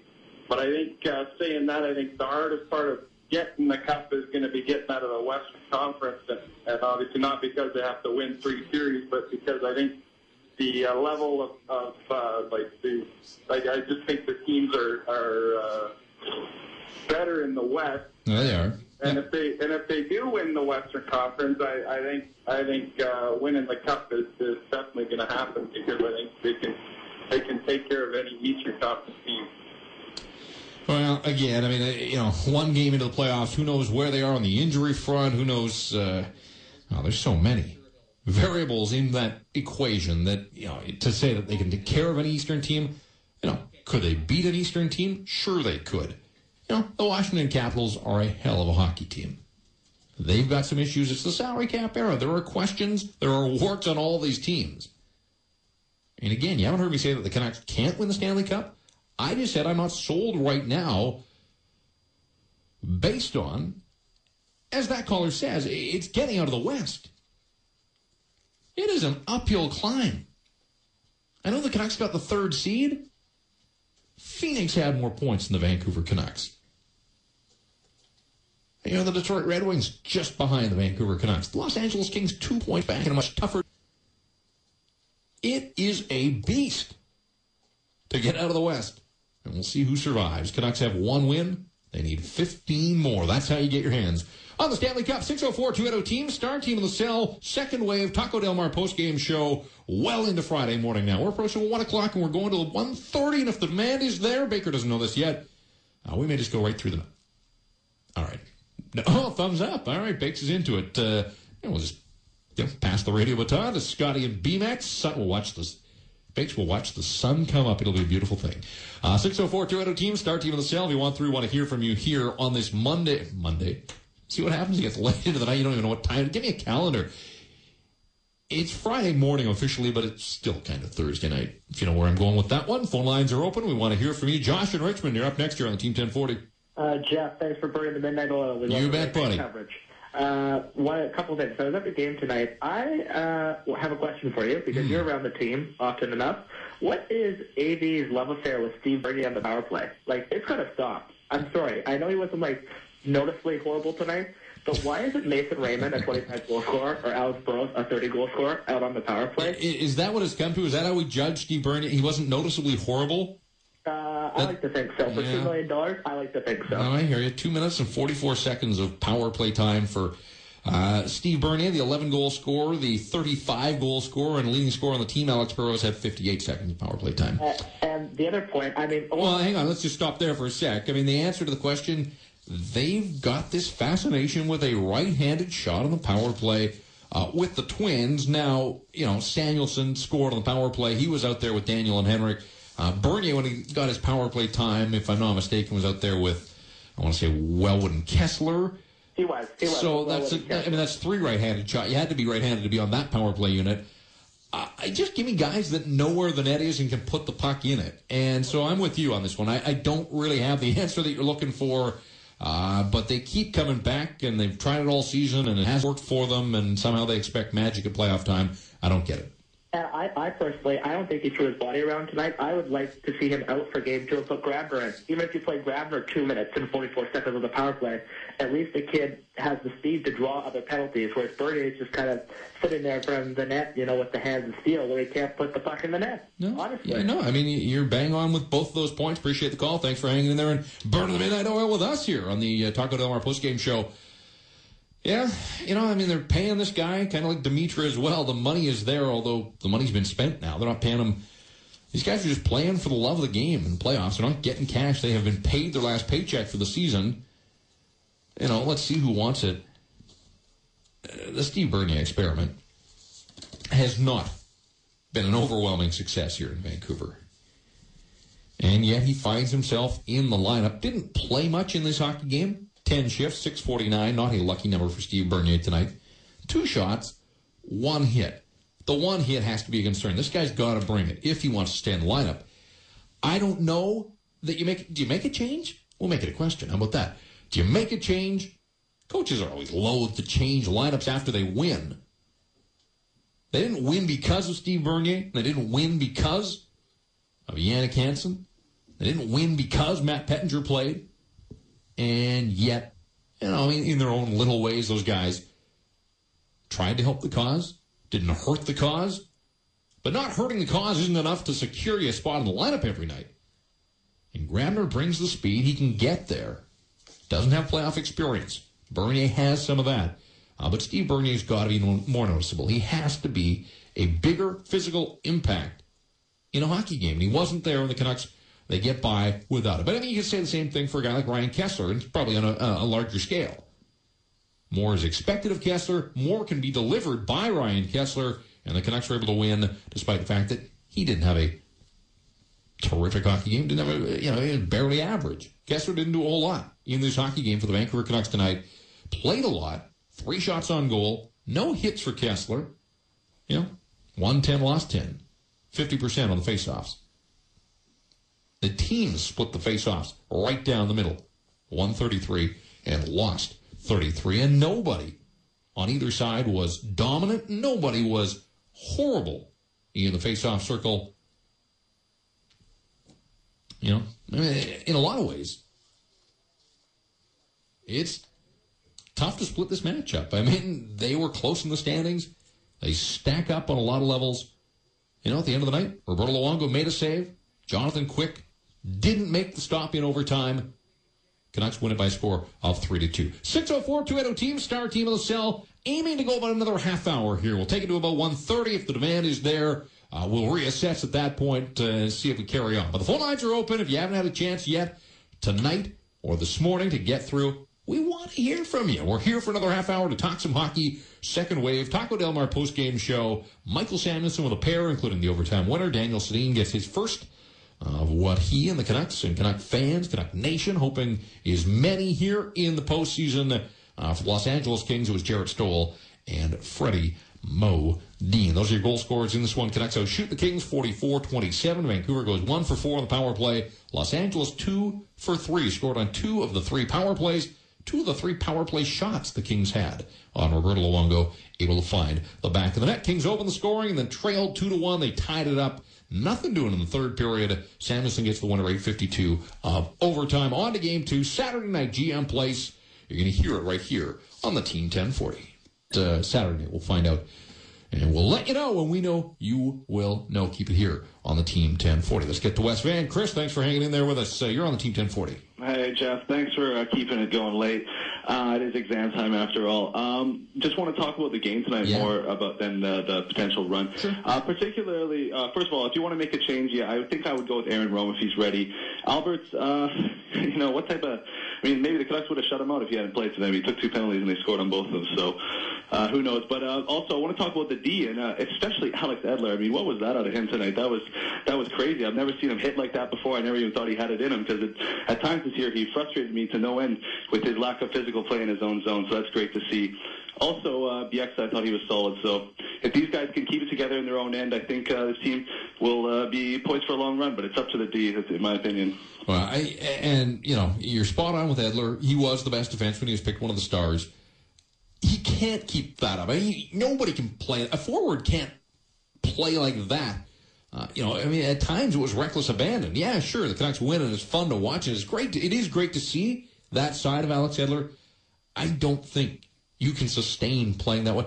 I love the first 5 minutes of the first game of any playoff series, particularly the first round. The puck is completely secondary. Nobody gives a damn about the puck or where it is. Everybody's trying to kill each other. And it makes for pretty good theater.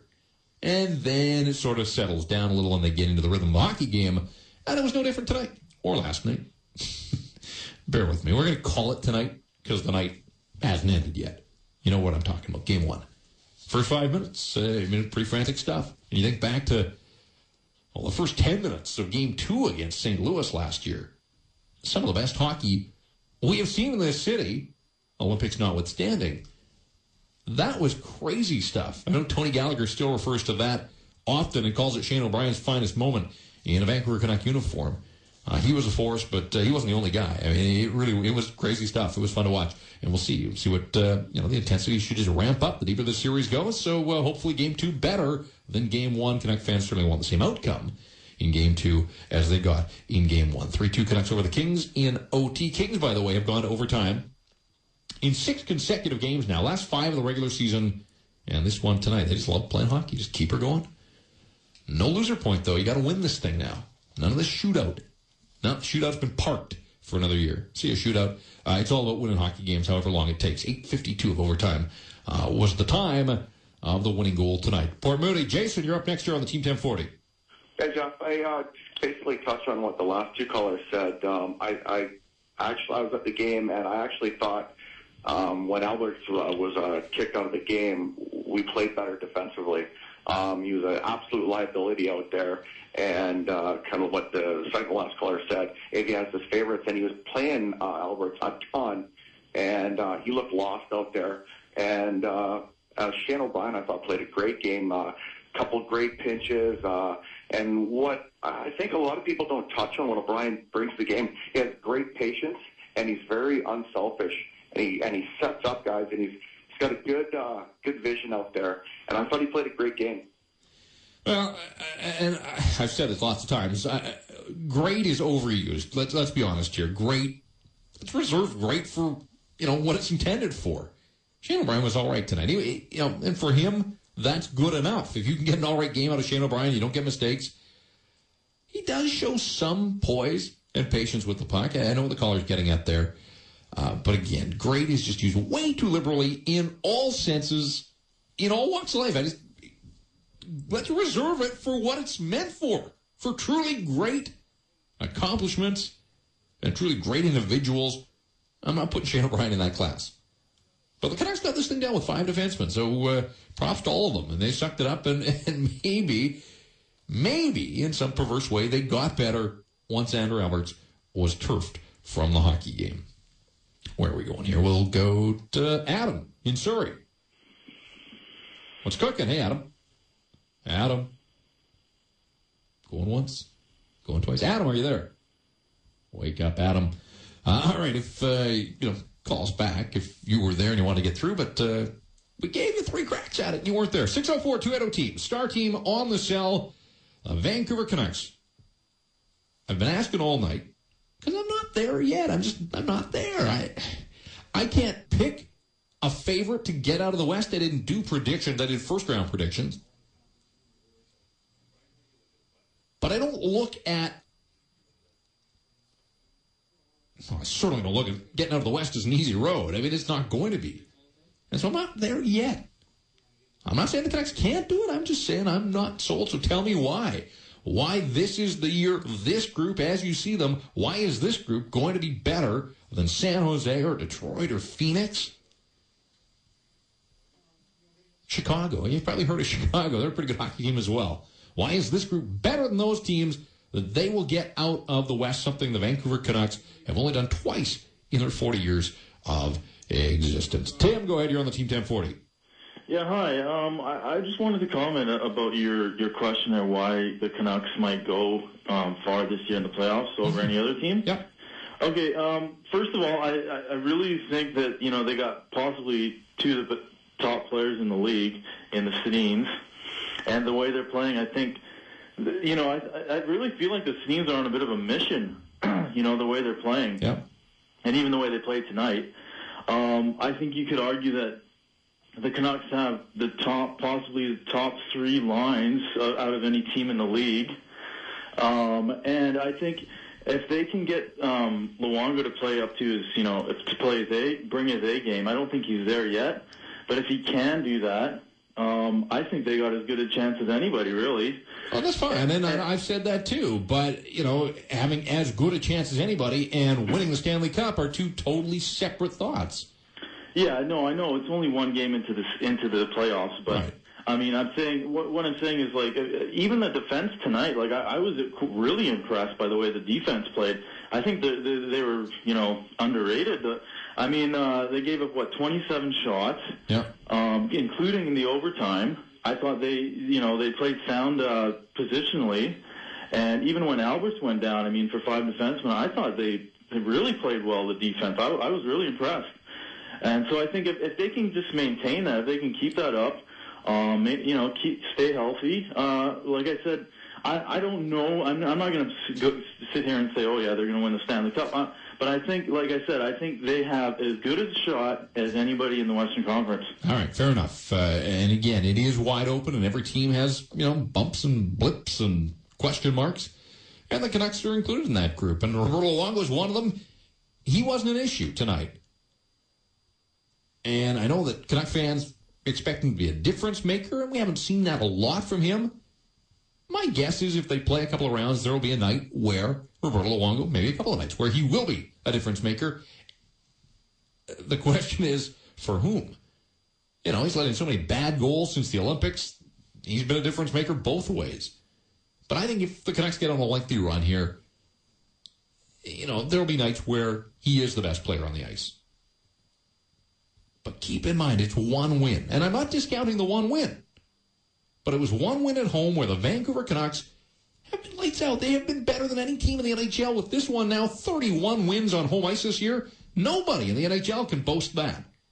They've got more home wins, regular season and now playoffs, than any team in the NHL. They are a different team at home than they are on the road. They haven't had to get out of the road. And no, travel's not going to be much of an issue in this series.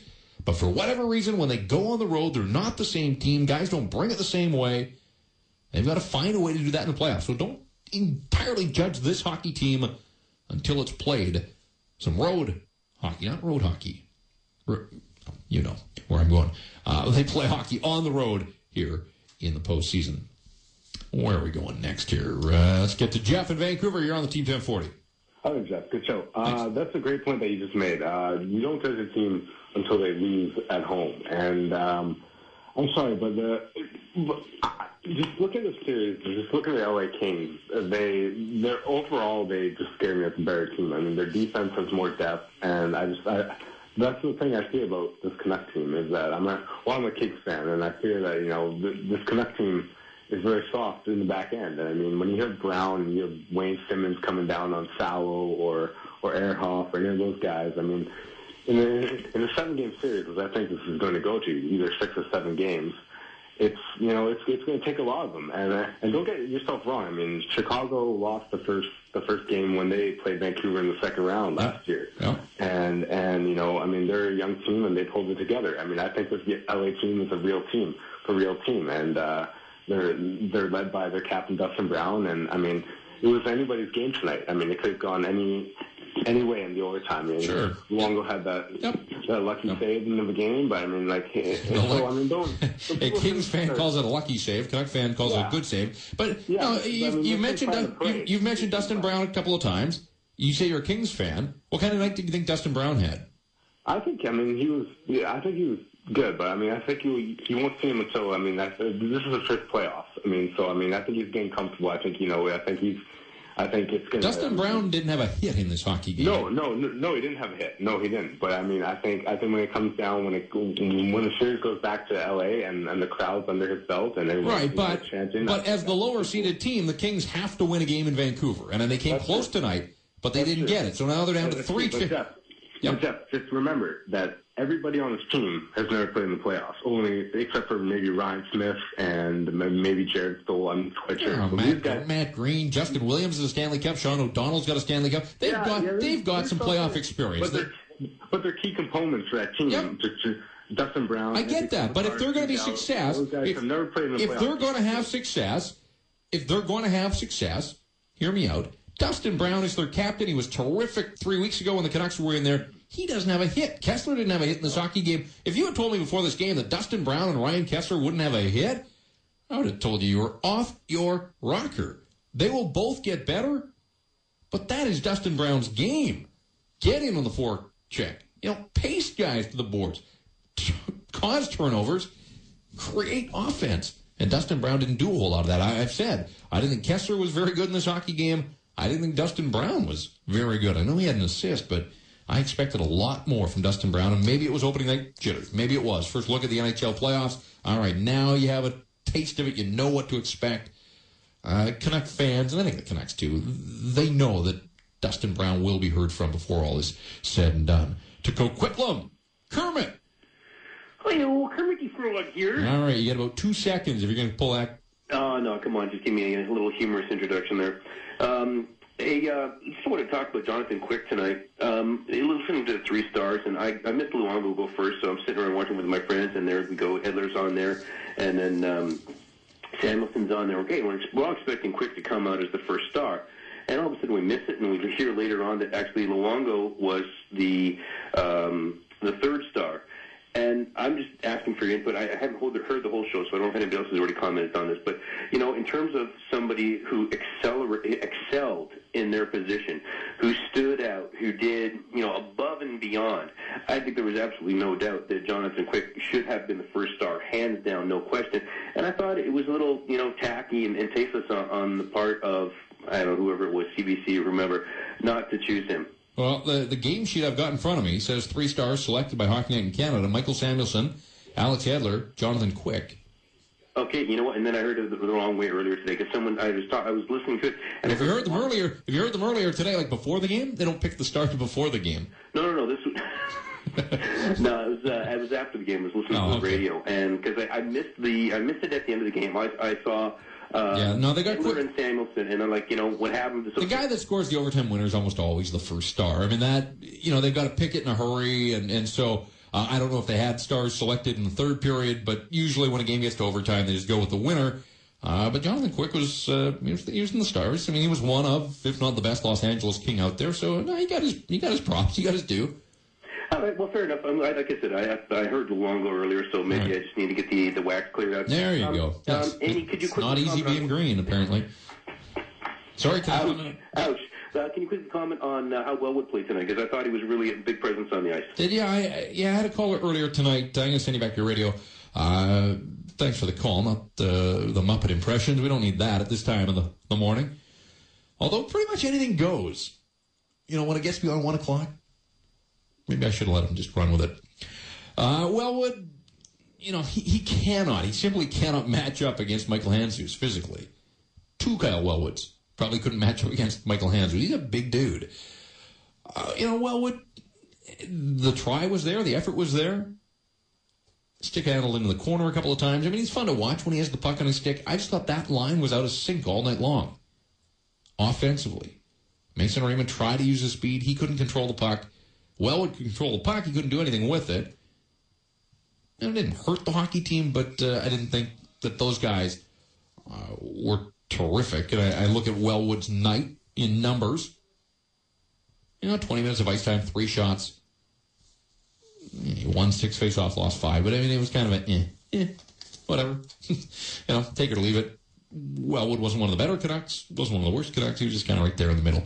But, again, the try was there. And I think back to last year in that Chicago series where, he became this checking forward and was pretty inspired in his performance. He can raise his play a notch or two. Out to Langley. Sterling, you're up next here on the Team 1040. Hey there. I just have a couple points I wanted to make. Yep. I didn't actually watch the game. I listened to it on the radio. Good. And it sounded like a pretty even matchup, which scares me, especially after that 8-2 loss last week or whatever it was. Sounds like Jonathan Quick had a pretty good game. Sounds like Luongo had a very Luongo game. Which leads me to my next point. The Canucks are mostly an offensive team. And with Luongo having his struggles, I know he may come through in the playoffs, steal a game or two, like you said. But I'm a little worried about the defensive core, whether or not they can keep up it, like again that day, whether they can keep up through the series. I hope they can. But the other point I wanted to make was, and you can let me go after this, I'm a Canucks fan, but I'm also a hockey fan. I'm hearing a lot of people saying Canucks for Cubs and hope they can make the run. But you've said it a whole bunch of times, and I absolutely agree with you. It's just one game. And if you look at the competition out there, there's a long way to go. It's a big road, big uphill climb. It's a long road. Yeah, but you know what? I mean, somebody's got to win the Cup. And I'm not discounting the Vancouver Canucks. I just am not sold on them yet. Mowing through 4 opponents, climbing to the top of the mountain. I'm not here to tell you. Don't want to rain on your parade. Don't plan the parade just yet. But that's why they play the games. They punched a ticket to the postseason. They have a shot. They got a better shot than a bunch of teams. But I'm not going to sit here and proclaim that the Vancouver Canucks will win the Stanley Cup. I'm just not going to. I've watched this team all season long. They've done a lot of good things. But so have some other teams. And, that caller's right off the hop suggested that, it was too close. Tonight's game was too close. The LA Kings were 2 points behind the Vancouver Canucks in a much better division, a way better Pacific Division than the Northwest Division this year. Hey, for a couple of years there, the Northwest Division, absolutely death. I mean, it was the toughest division in hockey, hands down. I think an argument can be made now that the Pacific Division, it changes. Teams ebb and flow. 3 Pacific Division teams got into the top 7. 2 finished with more points than the Vancouver Canucks. The LA Kings finished 6th, 2 points back of the Canucks, but they played tougher opponents. This thing's going to be a dogfight. The Canucks win in overtime. Good for them. They get the leg up in this series. I predicted the Kings, or rather I predicted the Canucks. Predicted the Canucks in 7. But I really am curious to see how this series shifts when it gets to Los Angeles. Kings were that good on home ice, but the Canucks were not very good on the road. Maybe a homer series right through, right to the end. And if that's the case, the Canucks, by winning the division, they get that extra game at home. The Kings have to win a game in Vancouver. The Canucks don't have to win a game in Los Angeles. But, the way the playoffs work now, you almost have to expect that you will be required to win one game in the other team's building. I mean, you almost never see the home team protect home ice right through a 7-game series. Lots of people always look at, you hear the question asked a ton at this time of the year. Which is the most important game of a playoff series? Is it the first one? Some will say the third. Some will say the fourth. I'd go for the 7th. But, of course, not all series get that far. And then I heard a caller not that long ago say, you really can't judge a series until the home team loses a game, somewhere along the line. And I get that logic. I tried to make the point. For me, my ears perk up watching any playoff series when one team wins back-to-back. And just follow me here for a second. I'll come back. Hang on the line. If you're on the phone boards, we'll get to you. We're not going anywhere. We're going to the 2 base. We're going to 2. You in for 2? All right, another thumbs up. We'll stick probably not beyond 2, but back to my point here. I look to see which team can win back-to-back games? Because to me, that's when you gain momentum, maybe gain control of the series. If the Canucks win on Saturday, they win back-to-back. They're up 2-0. Los Angeles has to win 4 of 5 to beat the Vancouver Canucks. That is a tall order. Given the way the Canucks play at home, with Roberto Luongo, he might have an off night, but he's probably not going to have 3 or 4 off nights. So if the Canucks get up 2-0, I like their chances, obviously. But if Los Angeles Kings win on Saturday, and then they win again on Monday, they've won back-to-back. They've put themselves in a position to go up 3-1 with another victory on home ice. And the deeper it goes when you get back-to-back wins, you grab that momentum, you plant the seed of doubt in the other team and in their minds. So for me, that's what I don't think there's one game that's any more important than any other until it gets to a 7th game. But as I sit and I watch these playoffs, I look to see who can win 2 first. Because to me, that tells you that, now you're clicking. You've got your game together. You've been able to string some wins together, and you put that other team back on its heels. Let's get to Vancouver. Joel, go ahead. You're on the Team 1040. I just want to make a couple comments. I think when Alberts went out, I think the defense really pulled together. I think Alex Edler was amazing tonight. I think that one that he sort of kept Kopitar out where Luongo overcommitted and deflected the shot was amazing. He played unbelievably well. I hope the rest of the defense sort of jumps on that and watches him and follows suit, because I think they need that with all the other injuries that they have. Because I don't think Mitchell's not coming back for a while. No. So I'm just looking for a good run. Yeah, it's only the first game, but hopefully they build on that, and I think we can look for hopefully a deeper run than most people are thinking. So that's all I have to say. Right. A lot of people are thinking a deep run, so I don't know if it's more than most people, but hey, I'll tell you this much, and it's taken me this long to come to this. It is just one game, but a win certainly beats a loss. Unless you're in talk radio. Losses are good for talk radio. Because human nature is people just want to bitch and complain. But we've had a pretty good, thorough discussion tonight. I'm going to make the executive decision here live on the air. We'll go till 2 o'clock. And, hey, we're here for you, and the demand is there. Phone board's still busy, hopping. So we'll go until 2 o'clock. We'll take it for another 25 minutes or so. Let's get back to the phones. Out to White Rock. Jordan, go ahead. You're on the Team 1040. Hey, Jeff. Good morning to you. Yeah, hi there. Yeah, just want to say, one reason I kind of like the Canucks this year, it's kind of a weird theory, I guess, maybe, but with what happened at the Olympics. Yeah. I think with Sweden getting knocked out early, the Sedins are really going to want, to taste some success this year, and there's so many guys in that room that haven't had a cup and have had quite a bit of playoff experience, and, they're going to be really out for it. And Luongo also, I don't think he'll ever be in as high-pressure situation as he was in the Olympics until he's in a Stanley Cup Game 7 game almost, Well, yeah, I mean, how could he be? I mean, that is the ultimate pressure cooker, particularly here on home ice. And he found a way. I mean, he and Canada won that hockey game. The Canucks the Team Canada didn't win the gold because of Roberto Luongo. But at the end of that day, like the end of this night, he made the stops that he had to. Well, his team found a way to win. And it seems to me that Canada beat the Americans 3-2 in overtime. Scored at that end of the ice. There were a lot of parallels to what went down.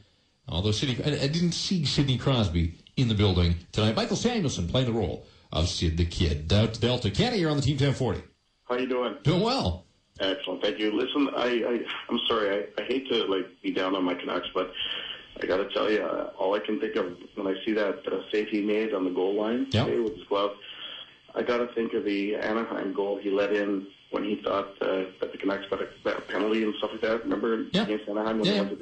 I think about that, and I'm thinking, Jesus, as much as he makes these miraculous saves, he drops the ball in the most simple shot sometimes, and it scares me. It really does.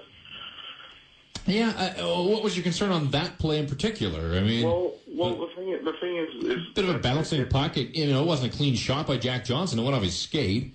No, you're exactly right. I'm just saying that as much as he makes his miraculous saves, like on the goal line phase where he scoops out with his glove like he did tonight. Yeah. You think about back a couple of years ago when Anaheim won the Cup.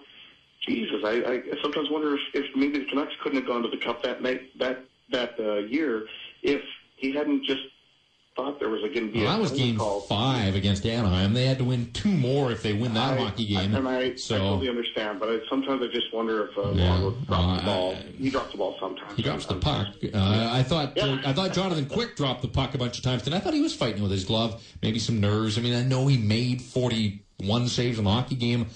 I didn't think Jonathan Quick looked, at the top of his game. He was busy, but I thought he was fumbling and fighting the puck at times. Anyways, he got his team to overtime. But it's Luongo that ends up on the winning side tonight, 3-2. Final score, Canucks over the Los Angeles Kings. Sam, what's cooking tonight? Or this not morning? Much, Jeff. How you doing? Yeah, I'm holding up. I'm doing all right.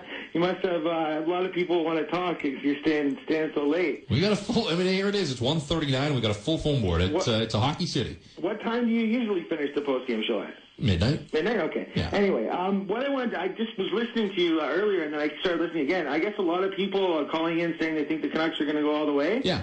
Okay, I understand why you're having this discussion. I'm not going to say whether I think they are or not. I haven't seen enough yet. I'm kind of like you. I have to see whether Luongo is going to be able to find his form, that he had in the playoffs last year and the year before, and, the kind of game that we know he can play. As for the defense, I think that if our team plays a team defense, it can make up for some of the holes that are there, a la Willie Mitchell. And I really do believe that the Canucks, they can play well as a team as long as they keep in mind that, it's not all offensive. And as far as tonight goes, I personally thought that we were by far the most dominant team. I don't know. I don't understand what people calling in and saying, the Kings were one shot away. I know it went to overtime, but it shouldn't have. Yeah, but I'll tell you what, little secret, the Kings were one shot away. I know they were. Territorially, the Canucks, to have 17 shots in the first period, I didn't think I thought the Kings' game plan would be to try to smother the Vancouver Canucks, particularly the Twins. I think if you're the Canucks, you're saying, hey, the Twins were granted basically free reign to enter the Kings' zone and set up and do the things that they like to do. That's a good sign for the Vancouver Canucks, although playoffs are all about adjustments, and maybe the Kings will tighten things up here now. But the Los Angeles Kings were a team that, they scored some goals, too, in the regular season, and they've got horses that like to run. And so, it could turn out to be a pretty entertaining series. It could. I'm not saying it won't. I read a lot of the predictions, and, I was kind of surprised that people didn't have the Canucks tonight. It's probably because of the reasons, the goaltending and the defense and things like that. But you know what? There will be changes for both teams. And I think if the Canucks play their style that they can play, they won't allow the people like Brown and Hansson to take over this series. I think they can if they want to. If they decide that they really want to win this series and they are the better team, then they just won't allow the Kings to take it over. We'll see what happens. They get back at it on Saturday. I come back to my theory about consecutive games. If the Canucks can protect home ice and get up 2-0, Los Angeles has to win 4 or 5. And I know they're going back home for a pair, but 4 or 5 is a tall order. I mean, this Vancouver team, among the many things that the Canucks have done well this year, they have prevented any kind of lengthy losing streak. I mean, they nip it in the bud. And so now all of a sudden at playoff time, a young team, inexperienced playoff team, has to win 4 out of 5. That is a steep mountain to climb. To Rick and Kitts, you're on the Team 1040. What's going on, Jeff? Just hosting a little radio show at 1:40 in the morning. I love it. I love the 2 o'clock ending. Just want to say, I was kind of skeptical about Luongo, Game 6 last year going against Chicago. Yeah. Right now, Game 1, he's looking good. Made the game of the night. Stop of the night. That is a bonus. That is a confidence booster. Overall, Canucks look good. LA was right in there. All we needed was the win. We got Game 1. Now Game 2. The only thing I have, Albert has got to go. This guy has just he went all along, and he's just got to be benched and sitting in the press box and bring out Darcy or Hordichuk. What do you think, bud? To replace Andrew Albert, put Hordichuk back on defense, there's some people that, hey, now you're making some sense. It only took till 1:45. You know what? Andrew Albert's had a tough start as a Vancouver Canuck. the last couple of games of the season, I didn't think he was that bad. Now, maybe that's because the pressure was off and the opponents that they were playing weren't playing for a whole lot. He got turfed tonight. And there are some suggesting that that's when the Canucks defense really stepped up. I thought Alex Edler was very good from start to finish. I just don't think Alex Edler can sustain that for 2 months at this level to play. You know, at times he was out of control. I mean, it was fun to watch because he was hitting everything that moved and just about took Drew Downey's head off. I mean, he just missed with the hit. He got a big piece of him. Huge reaction at GM Place when they showed it up on the Jumbotron. But I just don't know that Alex Edler can bring that every night for 3 or 4 rounds here in the playoffs. But I'd like to find out. I hope that he does it again on Saturday and then on Monday, and we'll see. But again, sound like a broken record? Hey, it's early or it's late. This team has to play some road games, and I'm curious to see the Canucks in the playoffs on the road. Andre. What's going on, JP? Yeah, just... it's good that it's nice. It is good. I'm really enjoying this, late night. It's just really soothing, I hear you. I'm really enjoying this, If I was really, really up to it, I would revise the plan here, call an audible, and make Baker work till 3, but it's not going to happen. No, but during the playoffs, I don't know what the team's planning to do. Are you guys planning to do this every game night? Well, the Moj is doing a show on every off night when the Canucks aren't playing in the evening, 6 till 10, so you get some bonus coverage on the between games. Yeah. But this is a work in progress. This was, the boss called, I was at the game tonight. Yeah. Second intermission, I get a text. Hey, you feel like hosting a show after the post-game show? I'm up. It's playoff time. You got to be a gamer. So I said, let's do it. He said go 11:30 till 1:30. We extended it. Here we are going till 2 o'clock now. So that's awesome. It's like the post show, right? It is the post show, yeah. And so I think we're setting the tone where we've raised the bar on night 1 of the postseason for the Vancouver Canucks. So they went to overtime. Broadcasters too. They went to overtime. We're going to overtime. I like it. I do want to opine as much as I want to bring it with JP. Yeah, because there's a couple others that want in. I want to get to them. So you go. No, me too. The floor is yours. Thank you, sir. Basically, I like the Canucks' chances. I really do this year. I know you say it's early, and I know, maybe Dimitra wasn't visible or Kessler wasn't as shiny as he usually is, whatever. But, I like their effort tonight. I know that I think the best team won tonight because I did think that we did dominate the team during regular play. Obviously, in overtime, anyone's a shot away, right? Yeah. But I think that during the regulation time, we were the better team, and I guess that manifested itself in the overtime. And 5 on 5. I mean, both Kings' goals came on the power play. Canucks got 2 of theirs. 5 on 5. So 5 on 5, and the Canucks were the better team. No, for sure, Jeff. And basically, I just want to say we got a good shot this year, and I love the post show. All right, you make sure you're there for us. We'll go. We'll try and get this thing right through the night at some point. Definitely. Let's go to 5 a.m., baby. I love it. All right. Not on opening night of the playoffs. Let's got to build here. We got to build the audience. We got to build the brand. We got to people. They got to know what we're doing. We've taken the radio waves by surprise here tonight, and I am thrilled. I mean, this really exceeded my expectations. We go until 2 o'clock in the morning with a full form. It's starting to wind down because we're shutting her down at 2 o'clock. But I've got time here for 2 more phone calls. Let's get to Aman on line 566. Aman, what's going on? Hi, how's it going? Yeah, it's going well. Well, first of all, loving it. It's awesome. I was at the game and went to go grab a bite. Came back and you guys are still on, so that's great. I missed the bite to eat step. That's the problem here. I missed step 2 there, but yes, carry on. You can go straight to breakfast now. I guess so. So I say we're in the business section. You guys, right? Yeah, you're in it with us. Right. So now let's say Colorado won the first game. Mm-hmm. So let's say they were to go ahead and beat San Jose. All right. Right? Okay, so we're just in imagination world. So far, so good. I'm with you. So Canucks beat LA. Yes. We end up playing, and Phoenix beats Detroit. We end up playing Phoenix. And this is complete speculation. Radio show, and you're saying how our back end is really weak, and you don't know if we're going to go the whole way. Right? Yep. So by third round, or second round, I'm speculating that we're going to take Phoenix, right? And experience, blah, blah, blah. All right. By third round, let's say we get Mitchell back. What do you think our chances are then?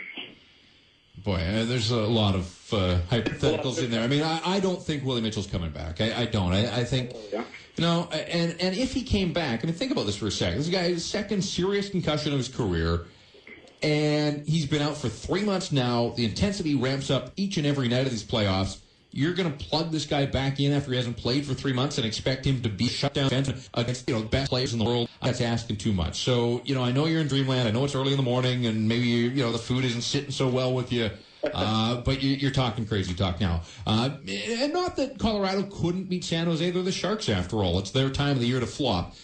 But I don't expect Willie Mitchell back in the lineup. So what you see is what you get, and there's nothing to say that the Canucks don't suffer some more injuries along the way. It always happens at this time of the year. It takes a toll. It takes a toll on teams to get through 4 rounds. That's why they say the Stanley Cup's the hardest trophy in sports to win. 4 out of 7, 4 out of 7, 4 out of 7, 4 out of 7. You got to win 16 of a possible 28 games in a relatively short span. Intensity ramps up each and every night. None of this get a bye in the first round, win a couple of games, win the Super Bowl. None of that. Super Bowl, come on. We're talking about the Stanley Cup here. There is a price to be paid, and there will be some injuries. Sammy Salo injured his butt muscle last year. It happens. He did scoring a goal. At least he scored a goal. Sammy survived the opening night. How about that? Probably should celebrate that. Justin, you get the last word on the phone board here on the post, the extended version of the Taco Del Mar post-game show. Jeff, is that Justin or Dustin? Well, I don't know. It says Justin here, but if it's you... Whoever works. That's perfect. Hey, it's 150. We're not splitting hairs. If it's Dustin... I'm glad that we are making history right now by being maybe the last show talking about sports at 1:45 in the morning. I love it. First thing I want to say is that, I thought that Kyle Wellwood, for the most part, played fantastic tonight, better than he has most of the year. I thought that he was, at both ends of the ice, one of our dominant players. And, I was also very happy with the way that our 5 defensemen stepped up after Alberts got kicked out of the game. What are your thoughts? Yeah, well, we've talked about that a fair bit about the defenseman, and it did. You find me a defenseman that stayed in the game that didn't play well for the Vancouver Canucks tonight. You're not going to find one. Look up and down the lineup. Edler was terrific. Ehrhoff assists on the winning goal. Yikes on the cough up right up the gut there in overtime, but got away with that. Sammy Salas survived. Had an assist, the second assist on the Samuelson goal. Got a shot through to the net. I thought Sammy, fairly quiet night for him. 25 minutes of ice time, but was effective. And then you drop down to the depth guys, and, Shane O'Brien, I thought, was solid in this hockey game. And Kevin Bieksa, given the way he's played since the Olympics, and since coming back from his injury, I think Kevin Bieksa has strung together a couple of decent games here in a row now. A couple of goals against Calgary the other night. Liked a fair bit of what I saw from Kevin Bieksa, +1, almost 25 minutes of ice time, had a shot, had a hit, 3 blocked shots, a couple of takeaways, involved in the game, doing a lot of the right things, and they're going to need Bieksa. Bieksa is one of those swing guys, I think, that can certainly help the Canucks' cause for a lengthy playoff run. So there you go. Defensively, I liked all those guys, and Wellwood, I made my thoughts clear. The battle level was there. I'm not going to knock the battle level. I thought he had some troubles at times containing Handzus. Just about anybody in the league is going to have trouble containing Michael Handzus. The guy's a giant. And so if you're a Smurf, you're going to have some trouble. Offensively, it didn't happen for Wellwood tonight. Maybe next game. This season for him hasn't been about putting up a ton of points. It's been kind of developing into an all-around player who can get it done both ends of the ice. And, the offense wasn't there tonight, but he didn't hurt the team defensively. And the battle level, I liked what I saw from the battle level from Kyle Wellwood. For the most part, I like what I saw from a lot of guys tonight. Kessler can bring more. I know he can, and I know he will. Dimitra can. I don't know that he will. So I look at those two guys. Alex Burrows had a ton of chances early in the hockey game. Top line was fine, although the points didn't come necessarily. The power play goal for Samuelson from Daniel Sedin. Daniel and then Henrik hooked up. But the winning goal, kind of a broken play. Samuelson out there with Henrik. Dimitra was on the ice as well. Hadn't completed the line change. Fourth line guys didn't play much. Bernier, I don't know if he's long for this series. I think Grabner probably makes an appearance at some point. Don't know that you need Hordichuk. Rippon didn't play a lot. But as far as the top end guys go, the Twins were very good in the hockey game. Henrik left his stamp all over it. Kessler can bring more, and he will bring more. We can't bring a whole lot more. I'll tell you how late this is, Bakes. And Matt Baker stuck it out with us, and we appreciate that. I don't know what you thought you were getting yourself in for when you came to work earlier today. You started at 5 o'clock, and here we are pushing 2 a.m. now. So thanks for hanging in there. Well, being the hours that I work afternoons, usually not often asleep by now, so it's just sort of an extension. So, but this is my pleasure. Here's an indication of how we have, worked it through the night into the morning. The computer in front of me is doing its daily 1:45 a.m. scheduled update and maintenance. I guess they have programmed it to do it at a time when nobody's using it. When no live shows, yes, of course. So my computer's going to explode here in front of me. So we'll Y2K. Yes, we somehow managed to survive that. A bunch of people, I was never a dull. A bunch of people got really rich off scaring the rest of us that our worlds were going to explode because of Y2K. Well, you were working in media then, correct? I was working in media in Y1K. No, maybe not. K for Kamloops? I did work in Kamloops. I've been working at this thing for a little while. Some nights it doesn't sound that way, but yes, I was working in media then. And we survived. The media survived. Yep. I survived at home. None of my computers exploded. None of them leaked any green goo and, just burned a hole in my world. No, we got through it. The scariest thing I remember was listening to the news when it was like 6 or 7 our time and hearing that there was lights out in Moscow or something. That's it. It's over. It's done. Other than that, we did fine. Mm-hmm. And I thought we did pretty well tonight here. Full force. Yeah. This is what and we saw it in the Olympics, and maybe some of this is a spillover. I felt people had fun on Saturday night when Henrik was pushing for the Art Ross. There was a vibe in that building and sort of an electricity and a jump that you hadn't seen in a lot of regular season games. There really wasn't anything on the line for the Vancouver Canucks. It was all about Henrik. Henrik lived up to the billing. People were having fun. They were there for a show. He put one on. They were celebrating. More of that here tonight. And again, maybe that's the spillover from the Olympics. And, people are looking to have a good time. They know how to have a good time and do it up right. And a good start for the Vancouver Canucks tonight. Were they perfect? No, but they outplayed the LA Kings. They got the goal that they needed when they needed it. The Kings didn't. They came that close in overtime.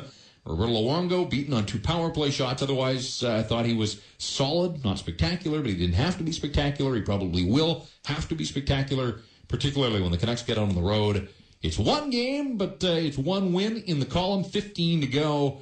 And, it beats the alternative. So, all things considered, you chalk it up as a successful night. At the same time, you wipe the slate clean at 7 o'clock tomorrow night. You get right back at it and you do it all again. Tomorrow night, yes, it is. We're into AM now, so we can say tomorrow night. No, Game 2, always interesting. Once the visiting team, they've been in town for a couple of days. They're used to the environment. They're used to the rink. Other than St. Louis last year, the Canucks have had trouble putting their foot on the throat of the opposition after winning Game 1. Dallas came in, won a Game 2. Chicago won a Game 2. You mentioned the Sammy Salo torn butt muscle. That game was looking good for a while. Yep. 2-0 lead early in the first, 2 power play goals. And once the visiting team's been here for a couple of days, Kings a young team, but they have that neat mixture of veteran presence. Interesting to see how they respond on Saturday. Yeah, and you're right about the Canucks having a problem, when they have a chance maybe to really turn up the heat on an opponent. They've got to find a way to do it. This is a different punch, though, on home ice. There's just something about this Vancouver Canuck hockey team, and we've run the numbers. You're going to hear them again as the Canucks progress down this road in the playoffs. They have given every single team that's going to have to come to Vancouver something to think about. With 31 wins now in 42 home games. You've talked about it. You've crunched those numbers. So it might be a situation. We've talked about how mediocre they've been on the road, 1 game below 500. They keep up the solid play at home. They might have to only win the 1 game in Los Angeles. I know you can't have that mindset because down the road you're likely going to be facing more teams if you go far. Yep. Chicago's a tough place to play. They've had their massive amounts of trouble in San Jose, getting ahead of ourselves here. Even Yes. Phoenix with all those whiteout fans last night, that looked like a rockin' time. So Yeah, I mean, going to have to learn to win anywhere. I mean, 2 regulation losses in 26 games at General Motors Place. 21-2-3 in their last 26. And those two one losses was the Islanders, and the other was Stefan Oje. It was it not? the Nashville night.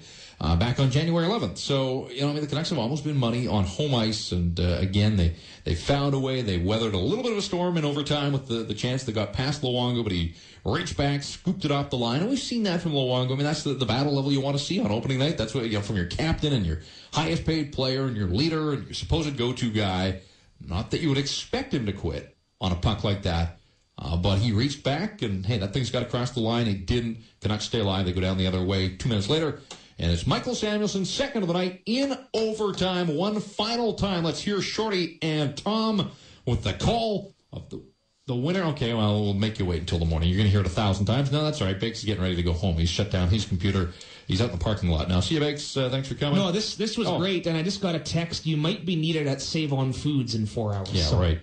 If it's the one around the corner. Don't go home. If it's the one around the corner from me, maybe. The one at Nordell Way, not so much. But, hey, we gave away that authentic Canuck jersey. Again, we congratulate our winner.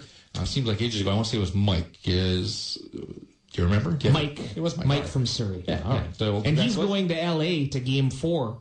Nice. On Tuesday, so I made a note of that. Hopefully he can get that in time. Yeah. He boards a flight in Bellingham next week. Cool. All right. Well, that is it. We're going to call that. I think we've done our fair share.